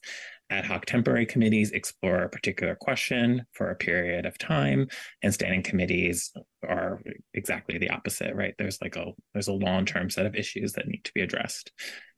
Quite frankly, affordable housing mercifully should be, I would hope, an ad hoc committee, but it is not, because we have not raised a standing issue. So thus it is a long-term committee. So same trails, like why would trails like be a subcommittee of conservation? And I think it's particularly confusing with trails because there's trails committee members and then there's trails committee volunteers, and the trails committee members do the OML, but the trails committee volunteers are not part of the committee, right? So you lost me. I'm not sure if you're saying everybody should be appointed or it doesn't matter if they're appointed. I'm saying the select board makes all committee appointments and there are no subcommittees of any other body. They're all just either standing or they're ad hoc and they're appointed by the select board.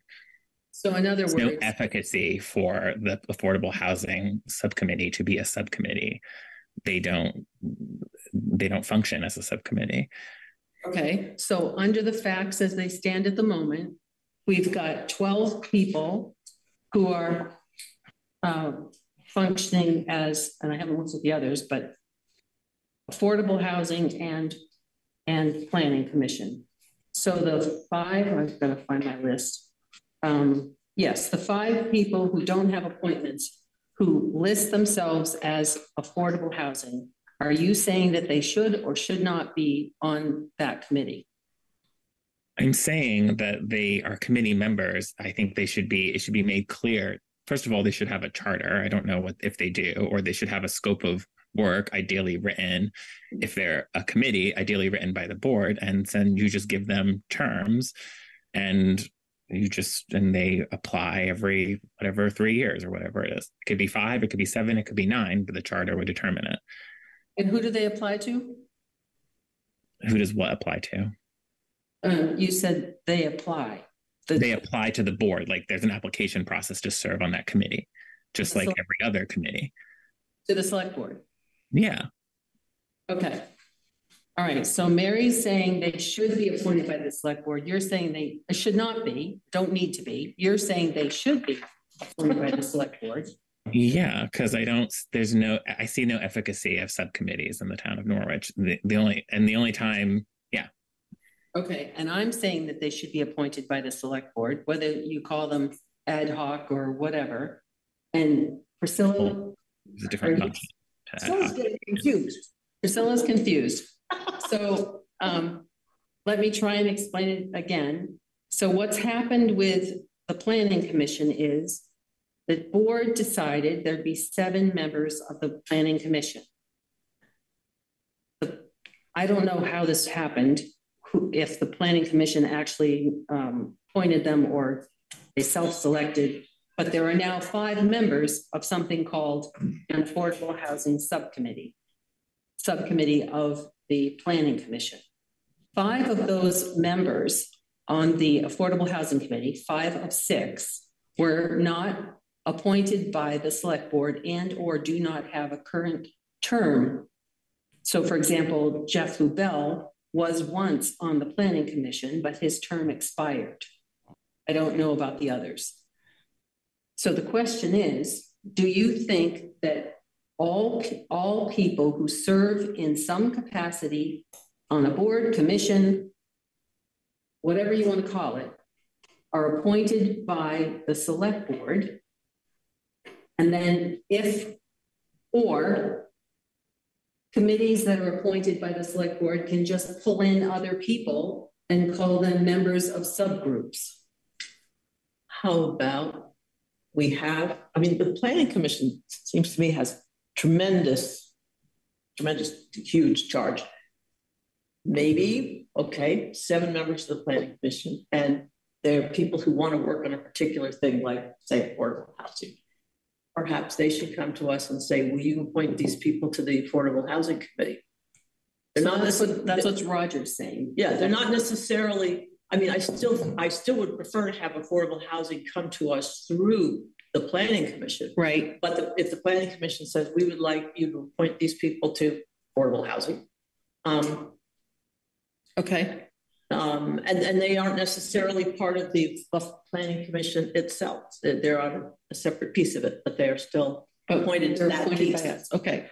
So right now we've got select board appointment is Roger, Marcia, and Priscilla. And Pam, where did you go? What's your feeling?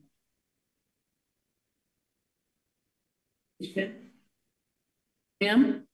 Sorry, I moved to a different room to see if I could fix my audio issues. Is it better? Yes. Yes. Okay. I'm actually in the room that has the main network connection, so maybe that will fix it. I kind of think that maybe we should be making the Affordable Housing Subcommittee a real committee and the Trails Committee a real committee, and that we ask people to apply and we appoint them. And that will solve all of these issues. I'm more concerned about the open meeting law comment that you have in the handbook about how and who is going to monitor the activities to make sure that we're in compliance. Yep, and let's hold that as a separate issue. Right now we're talking about this one. We can go back to the other one. So informally, without a vote, we've got 4 people believe there should be select board appointments for anybody who's serving on something. Mary, you want to add a comment? No, I think that just in the course of this conversation, what Roger says makes a lot of sense. And I'm also thinking about my experience with the Child Care Committee, which I believe also came out of a concern that was put forth in the town plan. So it started in the planning commission, and it was seen as a need, and it was an ad hoc committee. So it had a sunset date, and it also had a charge, and everyone was appointed by the select board. And I felt that that worked really well. Yeah. So I think, well, why not just have the same kind of process for the, the affordable housing, what's now known as Affordable Housing Subcommittee, just kind of apply that process to it. And trails, there is, I think, a connection to the Conservation Commission in that the construction of trails has to be done in a very certain way, so as not to affect wildlife or not to affect the Appalachian Trail corridor and things like that. So there is a connection, but that might be expressed through a charter that's informed by the, the Conservation Committee's knowledge of what needs to be done. That makes sense. Yes. Okay. So good. I think we're coming out to something here that looks really solid. The next phase of it, I think, would be that we've got to look at all of the committees that we've got and classify them under the sort of Roger rubric. Is this a standing committee? Is this a whatever? Ad hoc temporary. Yeah. Right. And make sure that they've all got charters. So for the moment, I see, the need to appoint these folks to the Affordable Housing Subcommittee. And from what you're saying, this would be, they'd need a charter and they would need terms, but they would not be members of the Planning Commission. However, they would be reporting to the Planning Commission, if I understand what people are saying. May I also add, I think it is useful if there's a liaison of some sort from either select board or commission, so that, you might get a lot of interested people who've not served on one of these larger committees or commissions who don't have that sort of larger, broader perspective. I think it's handy to have a liaison either from the commission or the select board. Also, that might be a means of having someone who can educate about the requirements of the open meeting law. Yep, I think that's a good idea. So, Roger? So, I mean, I don't necessarily think they don't need to, they don't need to report to the Planning Commission, but Planning Commission members can be members of the Affordable Housing Committee. And in fact, maybe some should be. The only thing I would say about governance is I'm more interested in a structure that has town staff having a role or an obligation to effectively staff these committees. So the Planning Commission should have the planner attend all those meetings, and the planner should, as a staff member, ensure that the meeting minutes and the agenda and the packet is all successfully created. And it is with a relationship with a professional staff member that staff member can in turn bring information back to the town manager, right?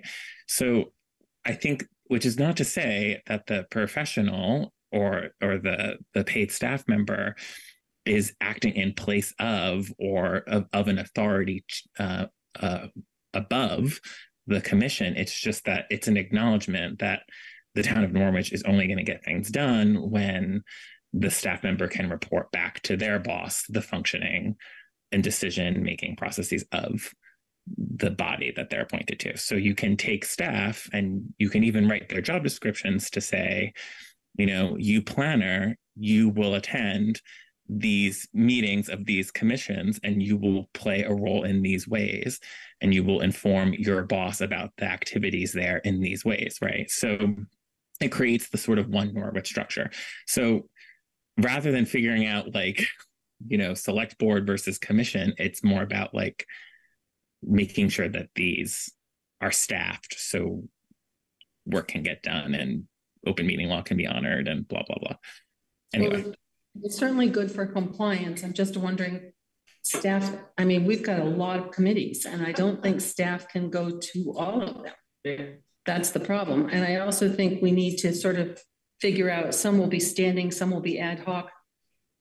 Planning Commission is standing, but what the heck is the affordable housing? That's not really ad hoc, as you said, Roger. Not, you know, I just think it's naive to imagine a committee being able to do anything that then doesn't have the buy-in, support, or oversight or collaboration of a staff member. That's literally what we saw this evening. So if that person is there and working with the commission, it makes a grant application that much easier. They're just not effective. I mean, volunteerism is alive and well, and I love it, but right. Okay, Mary? I think in some cases I agree with Roger with involving staff, but I also think we have too many committees for that to be practical. And I remember that with the child care committee, you know, I really took over a lot of that liaison as far as the meeting minutes, the posting and all of that, you know, and I don't think you can have a staff member kind of doing that for every single committee that we have. So yes, but that committee was then chaired by a former Secretary of Education who then became our representative on the merits of that deliverable. So like that's a little different, right? Like it was effectively staffed as far as I'm concerned. I think Mary has a good point, and maybe what we could do is look at these committees that we've got, classify them, standing, ad hoc, whatever else we want to call them, and then think about what makes sense with the town manager's office for staff. And then it might be that we do something along that model for the child care committee where one of us is actually assigned, just, you know, to go along, not a voting member, just to go and be the liaison. But I think that's for another day. For the moment, I think what we've decided is that we are going to have everyone appointed. So procedurally, do we want to have all of the folks who are on the Affordable Housing Committee just put in an application, because that's what we do for everybody, and then we appoint them and advertise it at the same time that we do the advertisement for the open position on the Planning Commission, the open position on the DRB, et cetera. Pam? Well, we're less than 2 months away from town meeting. And so I would think that since a lot of these positions come up in March anyway, maybe we should look at that as kind of our target date to get things sorted out sometime in March. And I'm sure we need to get the Planning Commission seat filled. So I'd rather, and Jan is nodding. So I think, you know, I think Brennan and Miranda should have a conversation about what's available and what we need to advertise right away. right, there may be some that need to be filled right away, but I'm talking about trying to transition the Trails Committee or the Affordable Housing Subcommittee, trying to transition them to select board appointments. Let's do that maybe in March and deal with the more immediate things now, such as replacing Stewart and replacing Jack Camden. Considering, I think I have to disagree, because I think that for the Affordable Housing Committee, they're about to potentially go in front of the public for an open meeting under the auspices of being on the Affordable Housing Subcommittee. So I would like to get that sorted so that they appear on their right names. Mary? I could see that. I do think it's a little bit of cherry picking when we have other, you know, subcommittees, like the energy, isn't the energy committee a subcommittee, for instance? The Trails Committee, there are other committees. So, I mean, you might want to just do them in order, but I wouldn't single out a subcommittee just because, you know, of a circumstance that's happening. It should be, if it's a policy, it should apply to all the subcommittees. Well, how about we leave it to Brendan and Miranda to come up with the list, and we can get those advertised and see if we can get this sorted out. Okay. All right. Jan, you've had your hand up for a while. Yes, thank you. I definitely have some thoughts on this. First of all, I would like to point out the importance of what you're talking about, and I would certainly hope that the select board not decide to redo the way committees and subcommittees work in town, and to do that at this meeting without publicizing it more, getting comment from committees and so forth. This is a very serious discussion that it seems to me you're about to make decisions what feels like prematurely. So that's a more kind of specific, general topic. On this topic of subcommittees and other committees, I think you're, with your draft handbook, you're proposing a reset and some thoughtful ways of looking at what do we have in town for governance and making it clear to the people. And I support that completely. It's a reset. So clearly we need to go through the committees we have and look at them. And the Affordable Housing Subcommittee has been around for years and is, you know, it's not grandfathered, but it has historical reasons for who's on it. Clearly, if we want to do a reset of the committee structure, then we would look at those and say, who's on it? I agree very much with getting a process that is consistent across committees. They need charters, they need schedules, timelines of what their charters are. Those are all very important processes to work out and to have consistent. I would just give one example, which is the Solar Siting Subcommittee of the Planning Commission. There are 3 members of the Planning Commission on that. Those are the only members of the subcommittee. It has a very defined written charter, which you can find on the website and on the minutes. And then we have a consistent group of participants who show up at every meeting. They are allowed to speak.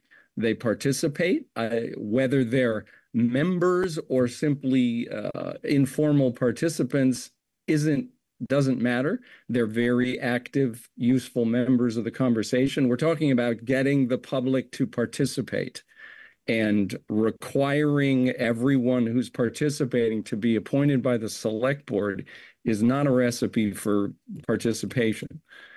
So I think the solar siting subcommittee works very well, and it brings any official action back to the planning commission.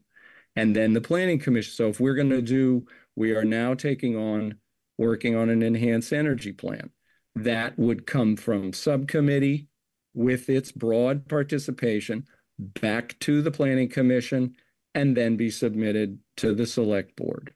So I think that you can do this subcommittee with members from the planning commission and then extra participants, because the subcommittees are advisory.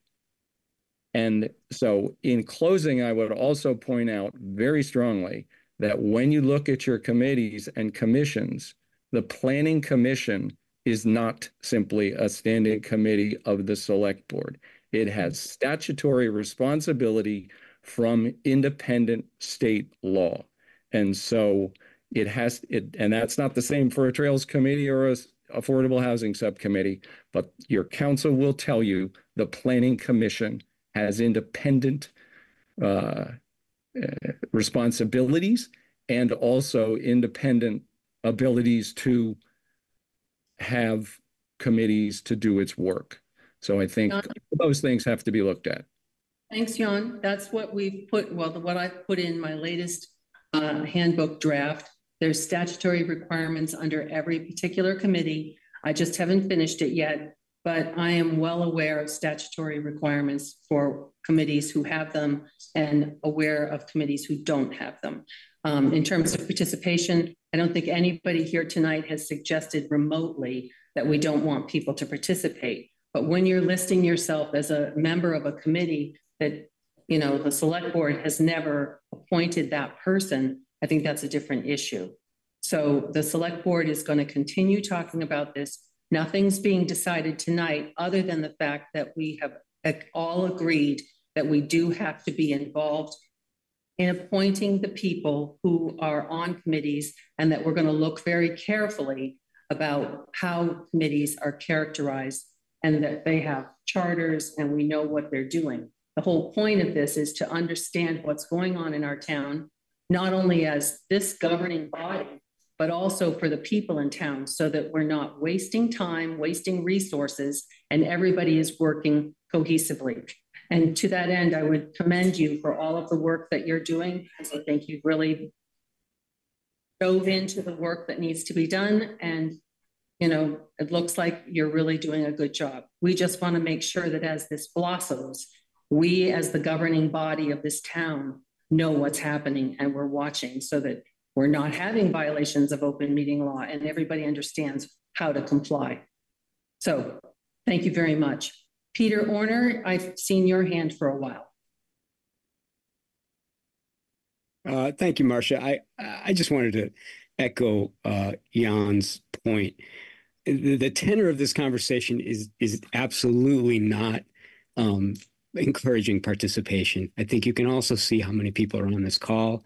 I think people are very discouraged, and the tone of the discussion very clearly, to me, has a sort of undemocratic undertone. And I, as somebody who's worked for 5 years with a group of residents on a particular issue and felt extremely unheard for those 5 years, I can very much relate to the way that you all treated the public housing folks tonight.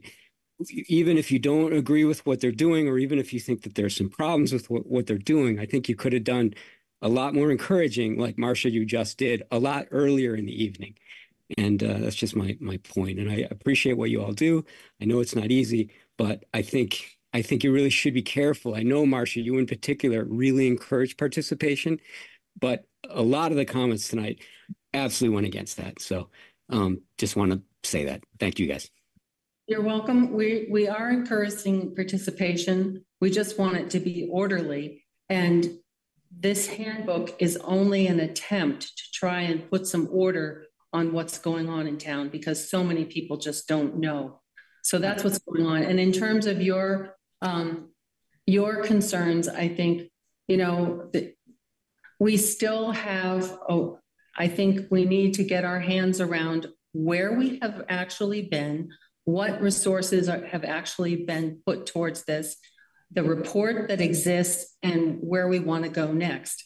But that may be a conversation that involves the Planning Commission. It's definitely going to involve the town manager, and it's definitely ultimately going to involve the select board because we're going to have to be thinking about money. Okay. All right, ladies and gentlemen, I'm not hearing that we're ready for any sort of motions on these topics tonight. I don't know if we want to return right now to the open meeting law question that Pam had.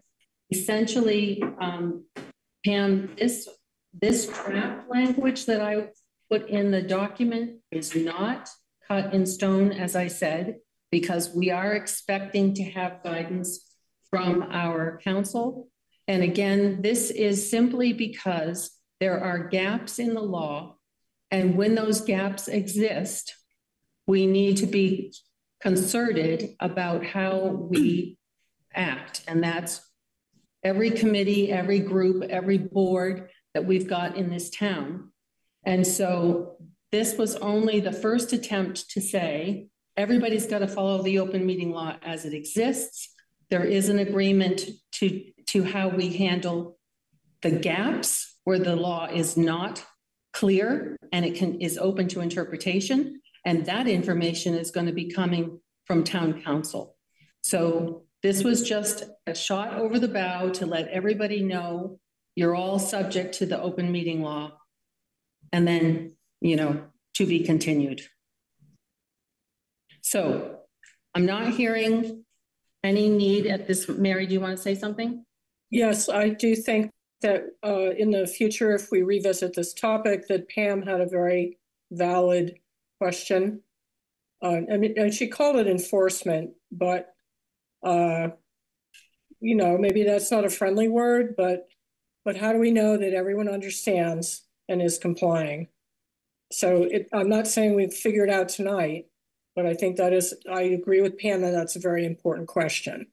I agree too. And I'm not sure if Brennan has an opinion about this or not, whether we're going to wait for council to include that in their statement or if we want to go through an exercise ourselves. But Brennan, let me just see what Brennan says, then we'll go back to Pam had a follow-up and then Roger. Yes, so I think what we've asked of council following the settlement with Mr. Katuki is to define specifically what is going to be considered a public body in the town of Norwich going forward.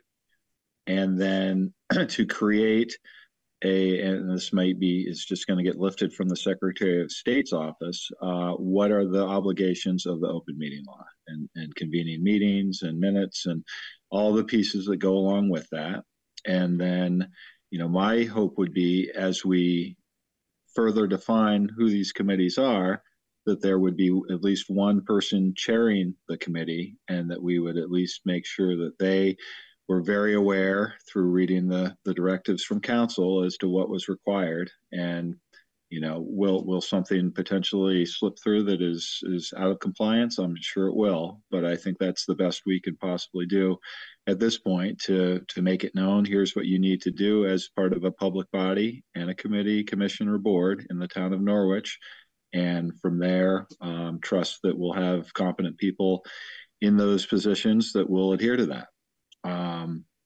So I guess that would be my hope, and we don't have that document yet, but I think we will very soon, and we've told them there is some urgency to getting that defined here for the town. Great, thank you very much. Pam, do you have a follow-up? Yes, I did. Thank you. Yeah, I just was hoping that we would have some more clarity beyond the select board will monitor. I'd like to know who's going to monitor and how it will be monitored. And on the issue of compliance, as I tried to say earlier, and I was having some audio issues, I was thanking Brennan for jumping in and helping the trustees get their meeting properly warned, because Miranda was on vacation for the holidays, and I guess Pam Mullen was. And if I hadn't followed up to see if the agenda had been posted, then we might have met and not had our legally warned meeting. So it depends. It's dependent upon the person who's trying to organize the meeting to follow up with town staff, because we don't know when someone has taken time off, and they legitimately get time off, but we don't know when that is.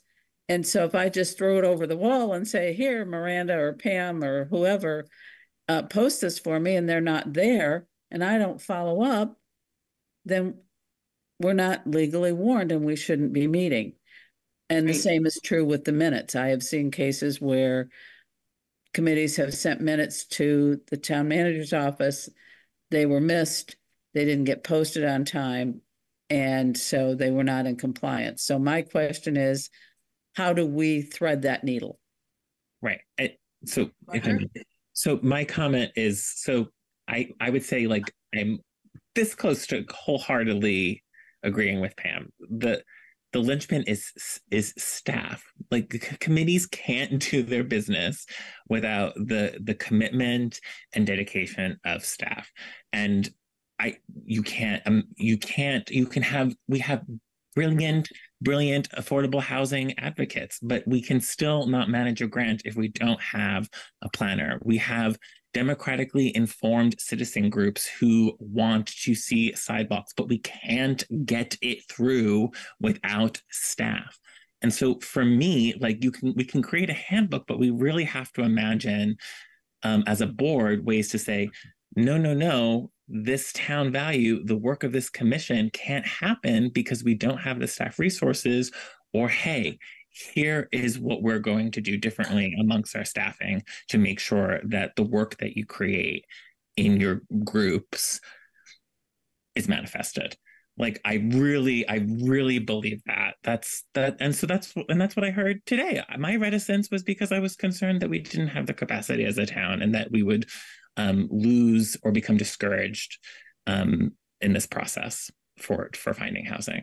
And so it's not just like, oh, somebody needs to follow up with a staffer. It's that, like, the staff need to have the capacity and the time, and quite frankly, the resources and money, right, their salaries potentially, to do this work.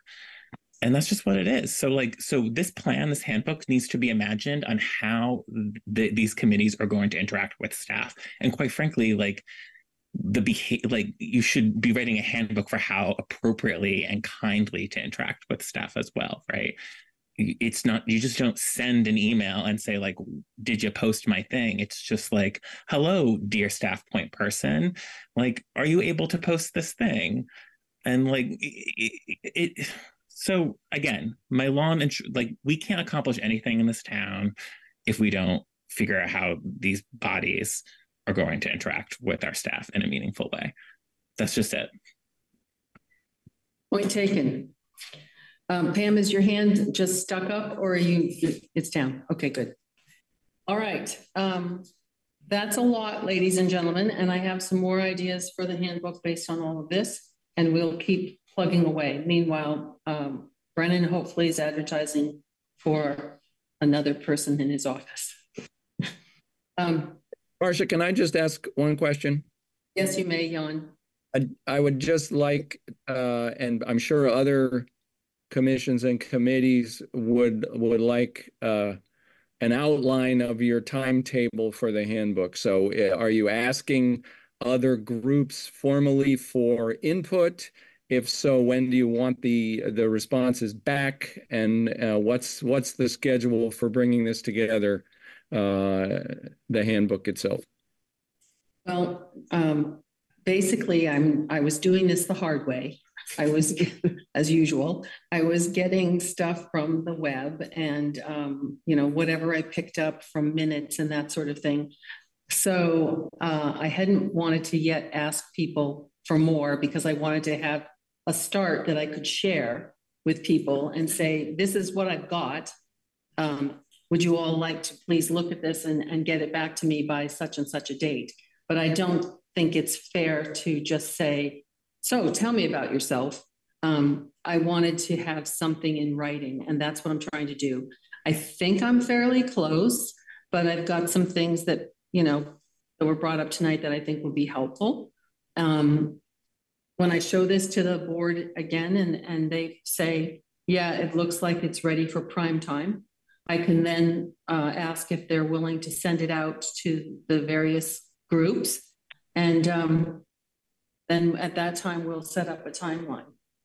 I mean, obviously, I think that this is an important document that we need to get sort of hammered out, because all of the stuff that we've talked about tonight intersects with, the work that we're doing. And if it's all sort of crystallized in one place, it helps everybody. So there's some urgency, but I can't say a timeline yet. Okay. Yes, thank you. That really gets to my point, and I appreciate the importance of this, and it helps to get a draft out, but it sounds like you're doing it in a thoughtful fashion that will give groups time to respond to something concrete.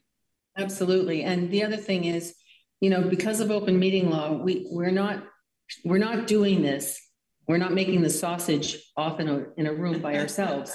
I'm doing this on my own when I get time and bring it to everybody. So all of that open meeting law stuff slows down things, but I think we're getting ready to pick up the speed.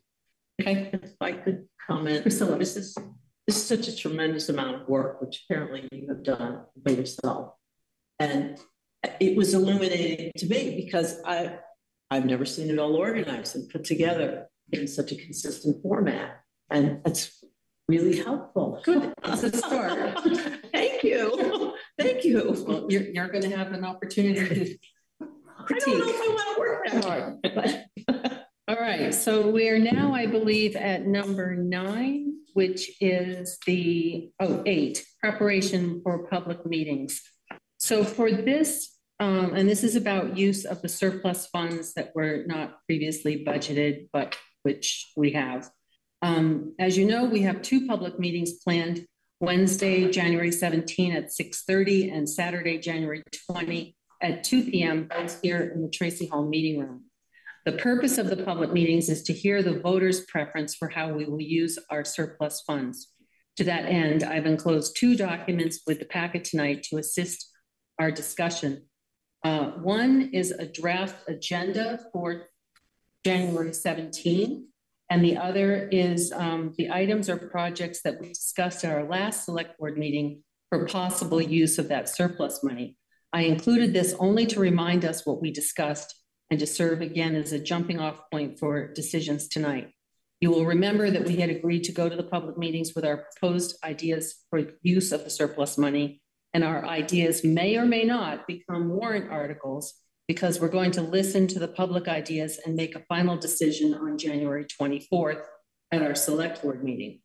So taking the documents in order, if you look at the draft agenda, it's basically got 2 items on it: the architect's presentation of their draft report on Tracy Hall, and then the select board recommendations. So the way I envision this, Brennan's talked with the architects, and I believe they're expecting to do a presentation, and we were anticipating like an hour with them doing a presentation and then people in the public being able to ask questions. And we can talk about this, but it seemed to me that it might make sense for those questions to be just from the public. If there was time for select board questions at that time, we could ask them, or, we could send them to Brennan. I'm not sure. We can talk about that. And then after that, I envisioned that we would, maybe put up here on the board whatever warrant articles we had proposed for use of those surplus monies so that they're just sort of here for people to look at, but then we simply listen to what people have to say because they're going to have comments. And Brennan has kindly agreed to come along and be note taker on the 17th. So with that sort of idea, what do you have for comments? And Brennan, did I misrepresent anything? Go ahead, Brennan. Well, just the expectation for the architect's public meeting. So I spoke with the head architect, who I think will have more than himself there on the 17th. And what we had asked them to do in the RFP was to hold a public meeting and really to facilitate not just a presentation of here's what we think, but more of a fact gathering, come to this meeting and be able to talk about what you see as the uses of Tracy Hall, or what this could be in the future, or what are the problems that we see now. So within that hour, and I told them, that's what we'll allocate. And if it's less than that, that's fine. And if it goes a little over, that's probably not the end of the world either. Would be, we'll certainly warn this as a public engagement, where we would hope that if there are people interested in Tracy Hall specifically, they would want to come to the meeting and again talk and speak about their thoughts, and that will get put into the discussion and kind of the more formal presentation pieces that will come out of this. And I think certainly the select board participating at that time is probably the right time to do this, because I don't know that we'll have another real opportunity to ask questions or make comments real time. So Brennan, just to define that.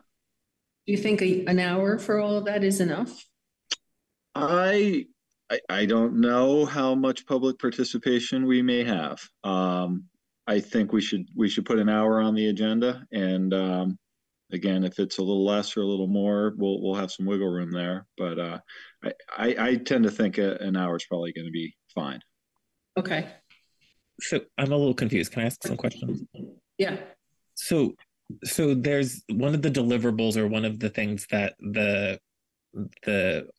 contract states is that there'll be a public presentation, or that's to come. But so we're going to have 3 meetings really.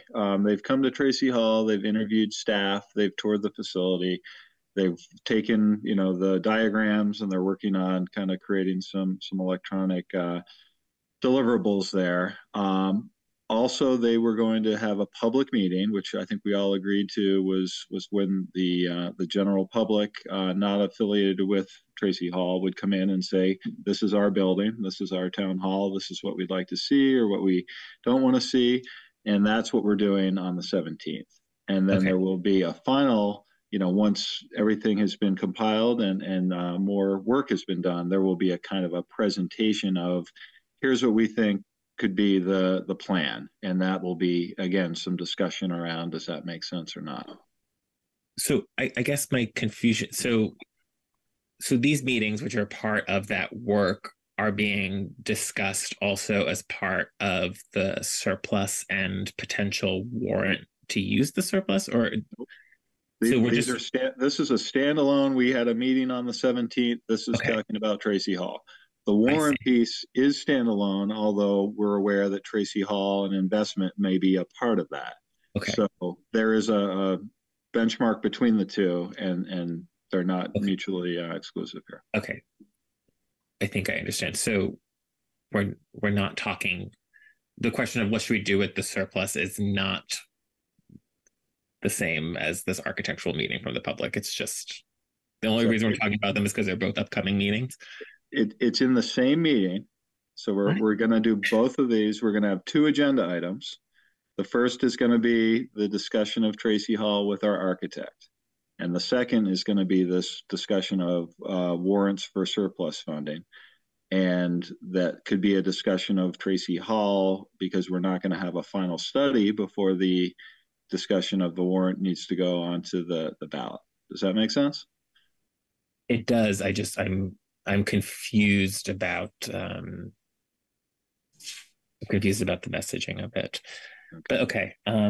If we had an extra night in our busy schedules, another Wednesday, we could have done it on a separate night, but we thought it would make sense to do both of these during that special meeting on the 17th. It's just a little disingenuous to, I think, to say like, here's a public meeting where we're going to sort of scrum for your thoughts about the building so we could come back and like inform our presentation. And then also, do you want to use money for that? Like, do you know what I mean? Like, if it's like obviously they go together, but it's like we're interested in your thoughts, but we really need to engage in this process so we can then justify spending money. Like, well, I don't know if it's saying justify, but I think maybe to be less disingenuous, we could say something like reports. I mean, really, Brennan, is there a report to be submitted yet, or should it be just architect's presentation? And what? And they're soliciting opinions, right? Yeah, I'd call it a public engagement about Tracy Hall. I think that's how we have. Okay. I had envisioned it at least. So yeah, I think there's nothing that they're particularly going to report out on yet for people to sit and listen to, although they might say, here's what we've done to date. This is really a chance that we had talked about. I mean, if the majority of the board feels like Roger, that this is kind of combining two things and it might be inappropriate, we could do it a different time. I could tell them the 17th is not going to work now. We'd have to find another time to do it. My question is just, should we really be coupling the surplus money and the potential warrant request with a public presentation that is intended to genuinely get feedback for our project? But I mean, well, people can work through, like we should work through that discomfort too. I mean, I don't know. Anyway, you get what I'm saying. I'll stop. Thanks. Yeah. We could have an intermission and everyone could file out if they don't want to talk about the warrants, or come later if they don't want to hear about Tracy Hall. Yeah, I don't know. Okay. Sorry. Thanks. I'll make cupcakes and everybody goes for a cupcake break. So architect's presentation and public engagement regarding Tracy Hall. How's that? Yeah, I mean, honestly, you could probably take the presentation piece out of that and just say architects seeking public comment and an engagement on Tracy Hall. Listening session. Okay. All right. And then the second item is the select board recommendations for use of surplus funds. And that's where I was envisioning we put those, whatever we decide tonight, put it up on the wall, and then we just listen to people. Pam, you've had your hand up for a while. You want to make a comment? Yes, thank you. I think that it's important to hear about Tracy Hall because we do have some surplus funds, and well, we may not get any kind of estimate of what it will cost to deal with all of the issues. It'd be nice to start hearing about what some of these issues are and potential solutions. I was concerned that we got the RFP out so late that we wouldn't hear anything before we were looking at articles for the town warrant. It sounds like at least we'll get some information before we make those decisions. So I think it's important for us to follow through and hear the architects, whatever they have to share with us, or whatever questions they might like to have the public answer. So I would very much advocate keeping the architect's presentation on the agenda for the 17th. Thank you. Mary? I think too, it is important to hear from the architects. I don't want to lose track of the other uses for the surplus, including I think the fire department has some needs. And also I'm wondering, because since this happens in the same week, we have our other meeting on the 20th, if that theme is going to be just general use of surplus funds, or, you know, probably wouldn't have the architect aspect to it. And right. Just thinking of the I think we did want to offer that in a non-evening slot so we could have more participation, but just wondering how, will that be a duplicate of the surplus funding ideas that we have on the 17th, or, will it be a very different kind of meeting? Or just a continuation, I don't know, but they both happen in the same week. One might capture the imagination more, or it might be just that it's just ends up being an organic kind of thing as far as who participates and what they're interested in. But I think we should listen carefully at both meetings to what, to the conversations that people bring to it. Yes, and I think we'll have to advertise on the second meeting that it is only going to be about the public talking to us about their ideas for surplus, but also let them know that there's a recording that they can listen to about the architects. In fact, yes, thank you. Sounds like a good way to balance it. Okay. Priscilla, did you have something? I think we need to hear how the architect think too, and, because it does affect how people might think about the surplus. I mean, I have dear friends who've upgraded me and said, you shouldn't be, putting money in to pay down the tax rate. You should be putting all that money aside for Tracy Hall. I'm like, okay, well, that's not what we did, but there's more money to talk about. All right, Alex, you've had your hand up. Thank you, Madam Chair. So I guess I'm just looking for some clarity at this point, and maybe that's a premature wish. When will we be able to talk about the proposal that we have for the surplus? Would that be on Wednesday after the architect goes, or will that be on Saturday? Well, what we were going to do was just listen rather than talk about proposals. I don't know how, Brennan, do you have an opinion about that? I mean, I was anticipating the select board would be quite quiet. Yeah, that doesn't mean necessarily that Alex or Matt or both couldn't come and talk about what they are proposing. I guess we're anticipating that we might have people from the community that might have strong feelings about projects that they'd like to see, and this is a chance for them to kind of voice those.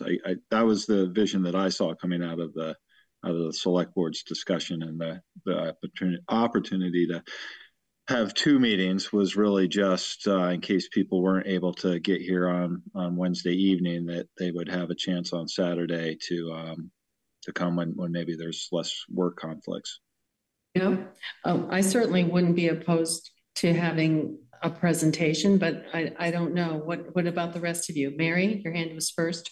I strongly think the fire department should be sort of scheduled in, because I know Matt talked to us about, there are needs there. And I think the public should have a chance to kind of understand how we're going to balance spending of this surplus between, I don't want to call them conflicting needs, but different needs. So I want them to be heard. Okay. Both needs. Okay. Pam? Well, I think that they should be available to answer questions. I'm not sure I would make time for a formal presentation, because you also have a a proposed article for the DPW garage, and I'm not sure Chris would be available to make a presentation on that. I understand he's on vacation. So, if he's not available to make his case juxtaposed to what the fire department is asking for, is that, the way we want to proceed. So I would say if we can say these are the ideas, and if people have a question and they'd like to ask the police chief or the fire chief or deputy fire chief, then they could be available to answer those questions if somebody had one. So, Roger? I'm now very confused. So, are we having evenings for an open invitation to hear responses or to hear ideas, or are we offering, ideas, thus presentations, and then taking public comment? Like, how is this being facilitated? Like, what is the ultimate goal. It sounds like there's ideas that we have that we want to gauge the temperature on, and that may involve answering some questions and having presentations from staff, or are we truly just listening to ideas and finding ways to incorporate them into the surplus? Like, which one is it?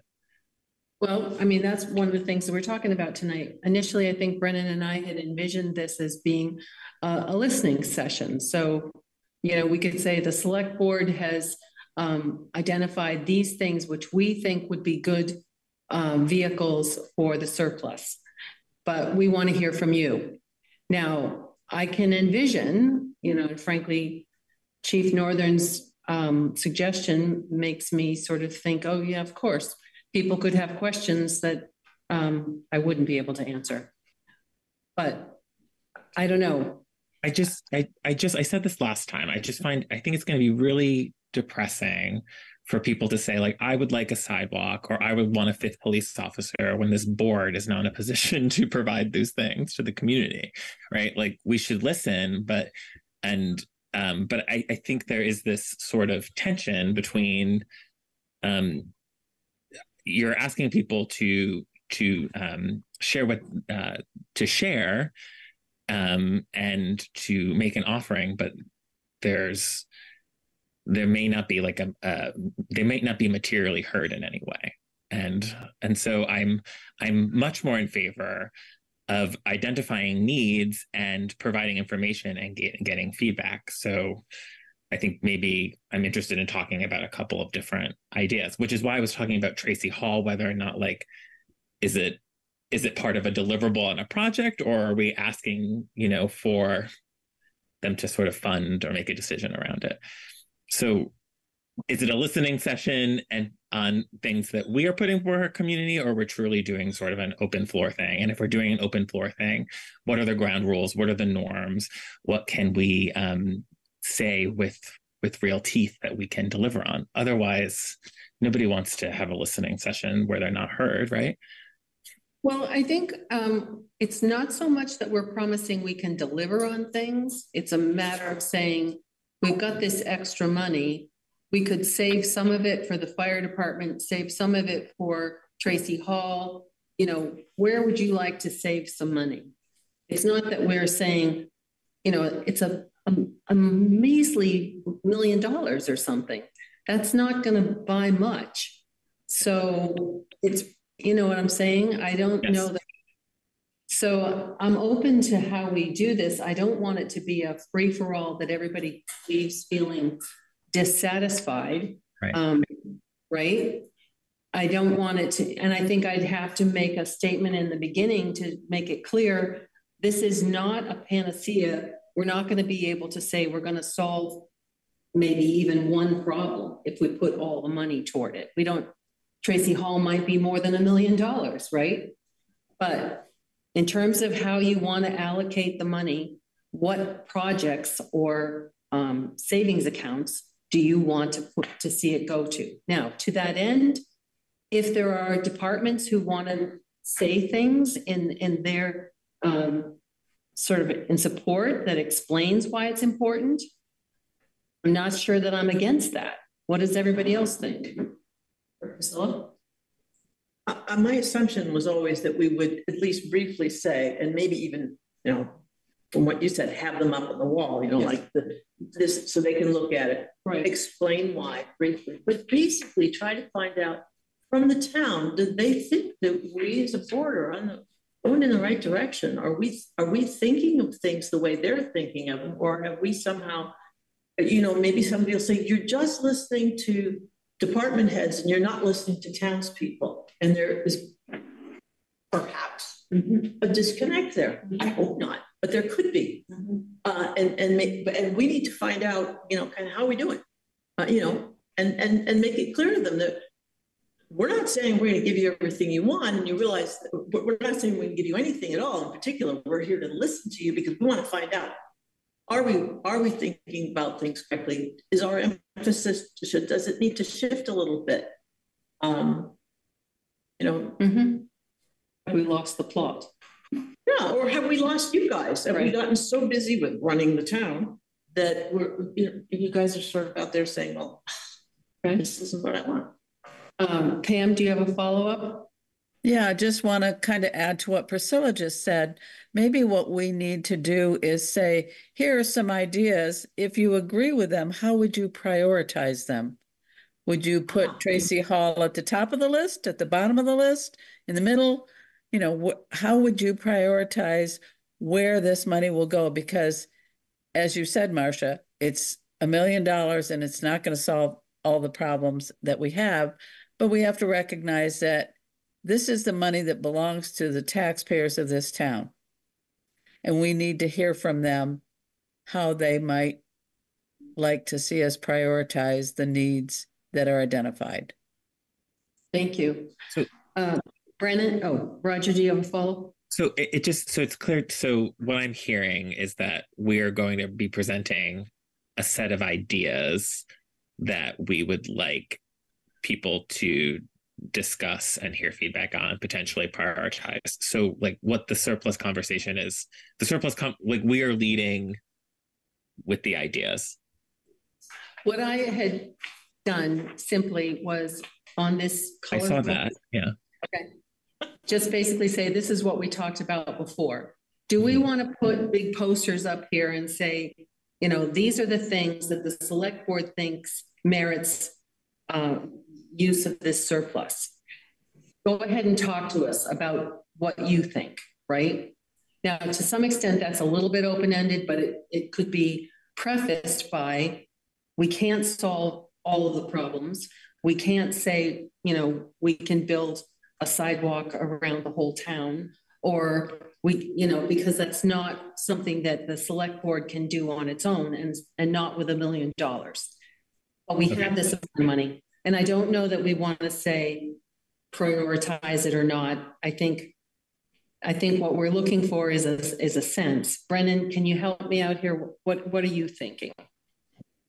Yeah, I guess that's what we had talked about at the last budget meeting, right? So we had $1.8 million of surplus, which was a windfall for the town in an extraordinary situation. The board agreed that $700,000 of that was going to get put towards buying down our tax rate for the citizens of the town. Everybody agreed that that's going to go on to the ballot and that'll get voted on with the budget. So we were left with this $1.1 million that we needed to have allocated, because it was a surplus, into different categories where it could be used. So that's where we are. Again, at the beginning of the meeting, we talked about, we also have this 0.1, right? This $100,000 that we had encumbered for police department equipment last year in fiscal year 23, that was part of that surplus that didn't get spent in fiscal year 23. So my suggestion, again, and maybe we could just get a consensus here, is that we don't have $1.1 million right now. We have a even $1 million that we're talking about. You know, that's an approximation, but that's, I think, a good round number.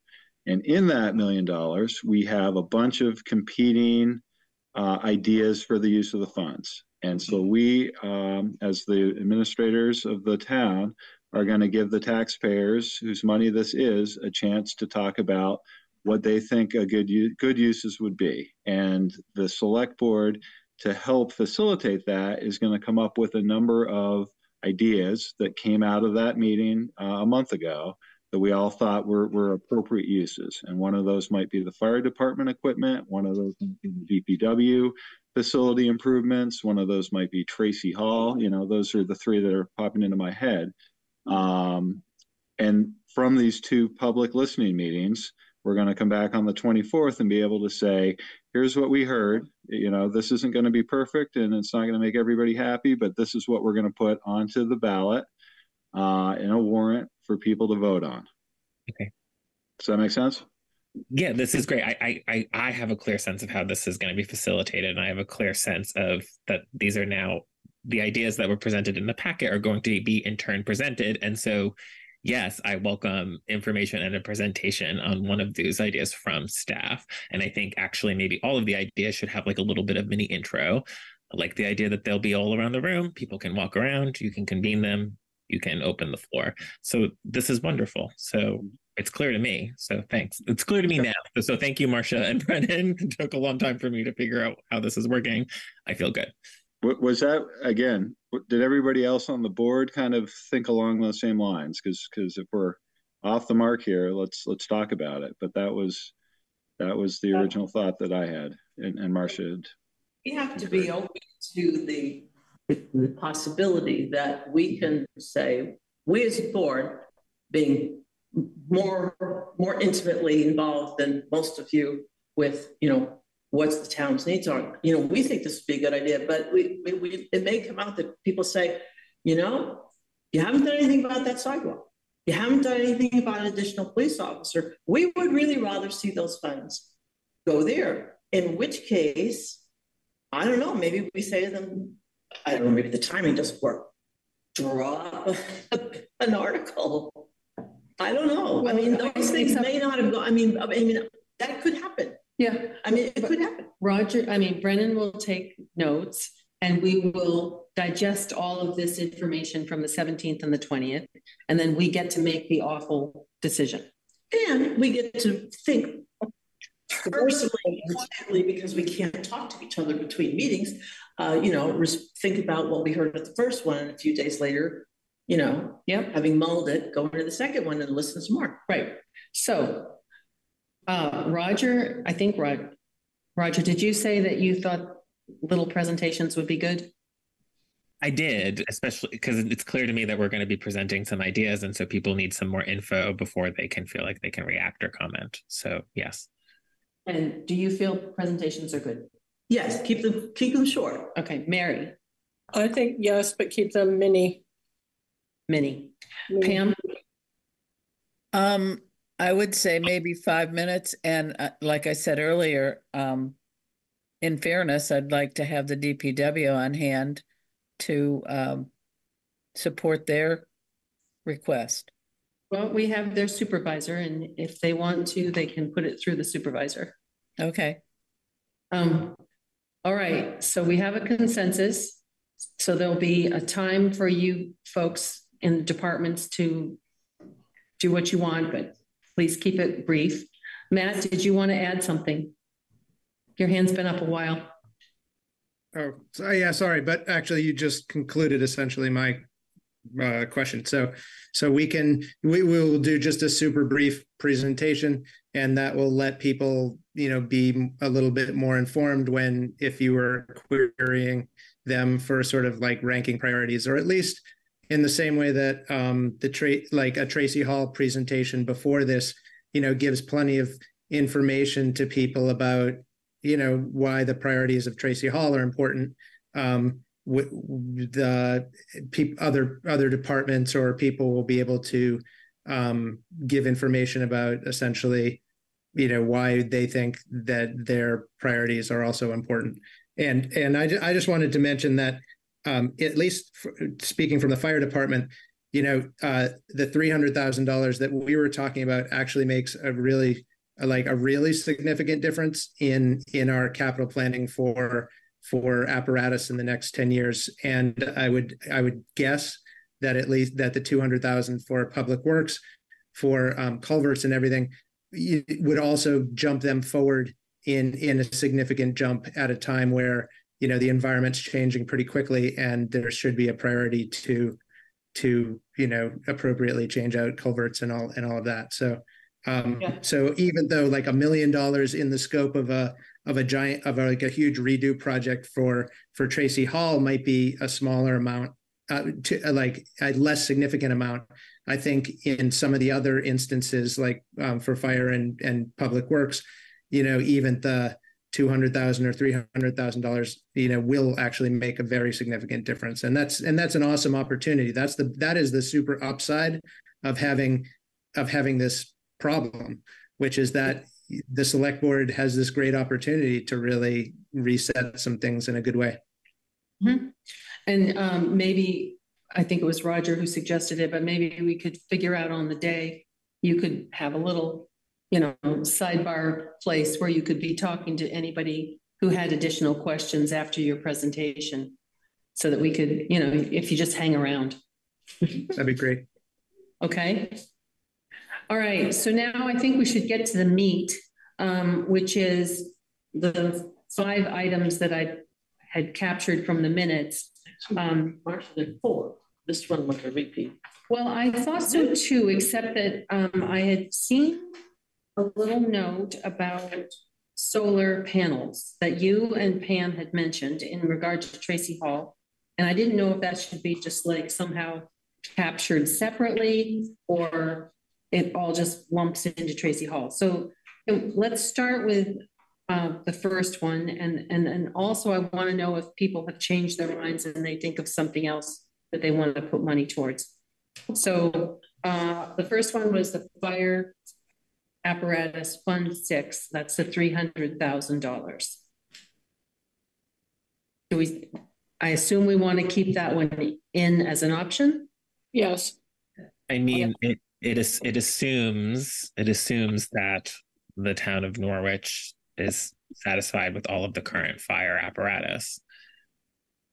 Right. So it assumes that all of these fire apparatus have intrinsic value, strategically factor into the work that they do, and that conversation may or may not have taken place on this board level. I'm fine with it, but okay. You know, who's to assume that all of these fire apparatus are needed for our, you know, like what evidence are you going to show the community for that? So we can just defer to our department, and they will provide how the current apparatus is important to the work and strategy of their department. Okay. But this board has never discussed that. All right, so I agree. Pam, you're the last remaining. Do you agree? Is this one of the put up? I don't quite know how to respond to that, Marcia. I see Tracy Hall as our main issue right now for money, and some of these things like fire equipment, I would see us maybe getting a short-term loan to pay for those things if we get to the point where we need them before we have accumulated enough money in the fund. Tracy Hall would have to be a bond if we go well beyond what we have available, and bonds are very expensive, like mortgages. You can spend 2 to 3 times the amount of money paying off the bond. So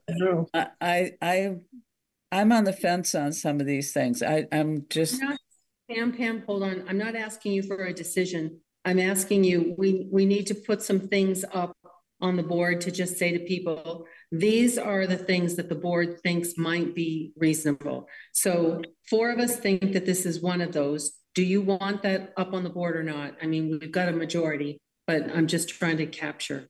It's not a vote. I think it should be something that's discussed with the community, yes. Okay, good. Second one is Fund 8 Highway Garage. Voters approve the use of $200,000 for the current surplus for the Fund 8 for the DPW garage. Yes or no, up on the board? Yep. I'd say yes. Okay, Roger? Yes, but yes. Okay. Pam, same question? I think all of these ideas need to be discussed with the community, and I'm not sure why we're going through them one by one. Well, because I'm trying to make sure everybody's clear. If you don't want to go through them and everybody's read them, we can skip right over this and say these are the ones that are going to go on the board. I guess I wish we discussed all of these more, but ultimately, look, like, you know, we've reached the time where we need to ask others. But like, you know, I want to be prepared to be able to explain in great fidelity why each of these things is so important, and I want to be a ruthless advocate for each of them. And I am not, my knowledge is not where it should be for at least these first 2. I'm a little more secure with the highway garage than I am the fire apparatus. But so I'm just, the presentation of these should be very illuminating for all. Yeah, and we discussed these before in our prior meetings. So that's where this list came from. It's from us. And we will have the experts from the fire department there to talk about Fund 6. And I think Brennan can adequately describe what's going on in the highway garage. Right. So Pam, did you have something to add? I did. Part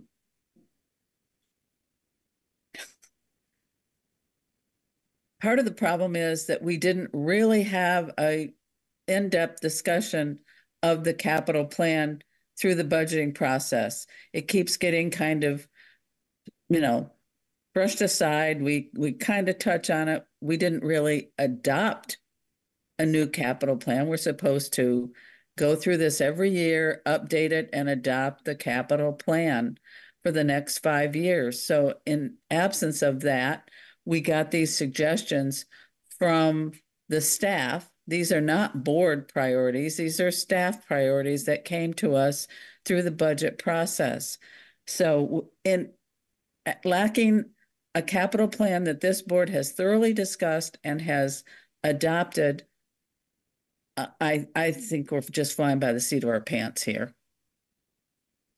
Well, I actually think that we were listening to the people on the ground who are doing the work, and we put things together in the form of, a plan that was represented by our financial office. So I'm really confident that we've got that going forward. And I don't know how this board could really decide much more differently than the people that we've hired to do the work. It's true. We would reach the same conclusion ultimately. I think a more thorough explanation of the capital plan in the format that the fire department has presented to us time and time again from every department was what I've been asking for months.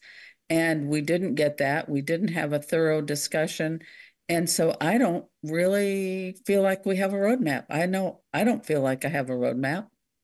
Well, some of us are more confident in that feeling. Mary, would you like to add something? I'm just looking at the packet. I'm seeing the Fund 6 fire apparatus, Fund 8 highway garage. I'm seeing generators. I'm seeing Tracy Hall Fund listed twice.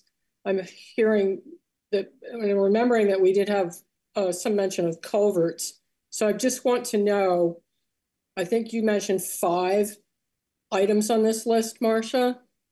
Yeah, so, and the one is Tracy Hall appears twice because just at the end of our discussion in the minutes, you can see both Pam and Priscilla mentioned solar panels. And I thought it was with regard to Tracy Hall, but it wasn't terribly clear. So I threw that in there because it needed some work. Okay, but I believe at the beginning of this discussion, you were talking about a list of 5 items. So right. What are all of them? Well, Fund 13, as you said, comes up. Tracy Hall, okay. And so there's 4, but I don't know what you do with solar panels. Do they just get lumped in with Tracy Hall, or are they for somewhere else? And Roger had mentioned generators as his list. And so I didn't exactly know what to do with that. So I just put it in there. So if I can just recap a little bit, fire apparatus, Tracy Hall, the DPW garage, generators, and you were saying possibly solar. Yeah, but I don't know where.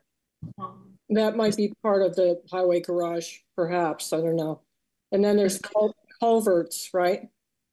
No, we're talking about the $1 million surplus. The culverts was part of the previous surplus package. Okay, thank you. It's confusing. A lot of surplus. Yes, maybe that's enough items. I don't know. So if we think culverts are handled, that's why they didn't. Culverts are off. Okay. Now, what about solar panels, Priscilla? No, it's not.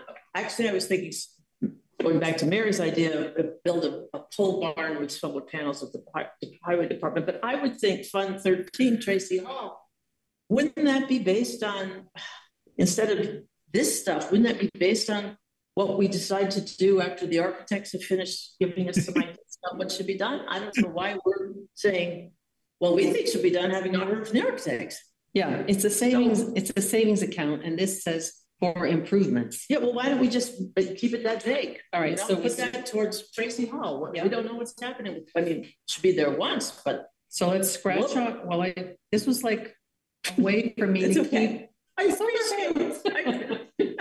So let's just say now we've got 4. Okay. Brendan, do you want to clarify something?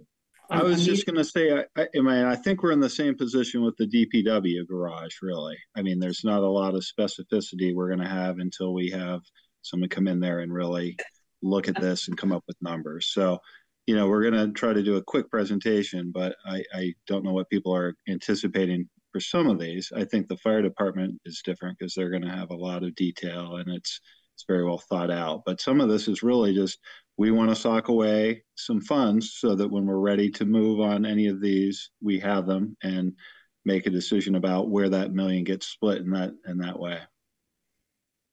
Okay.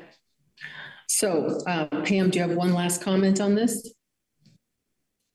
Raise your hand up. I know, Alex, I'll get to you. I'm trying to get through the board.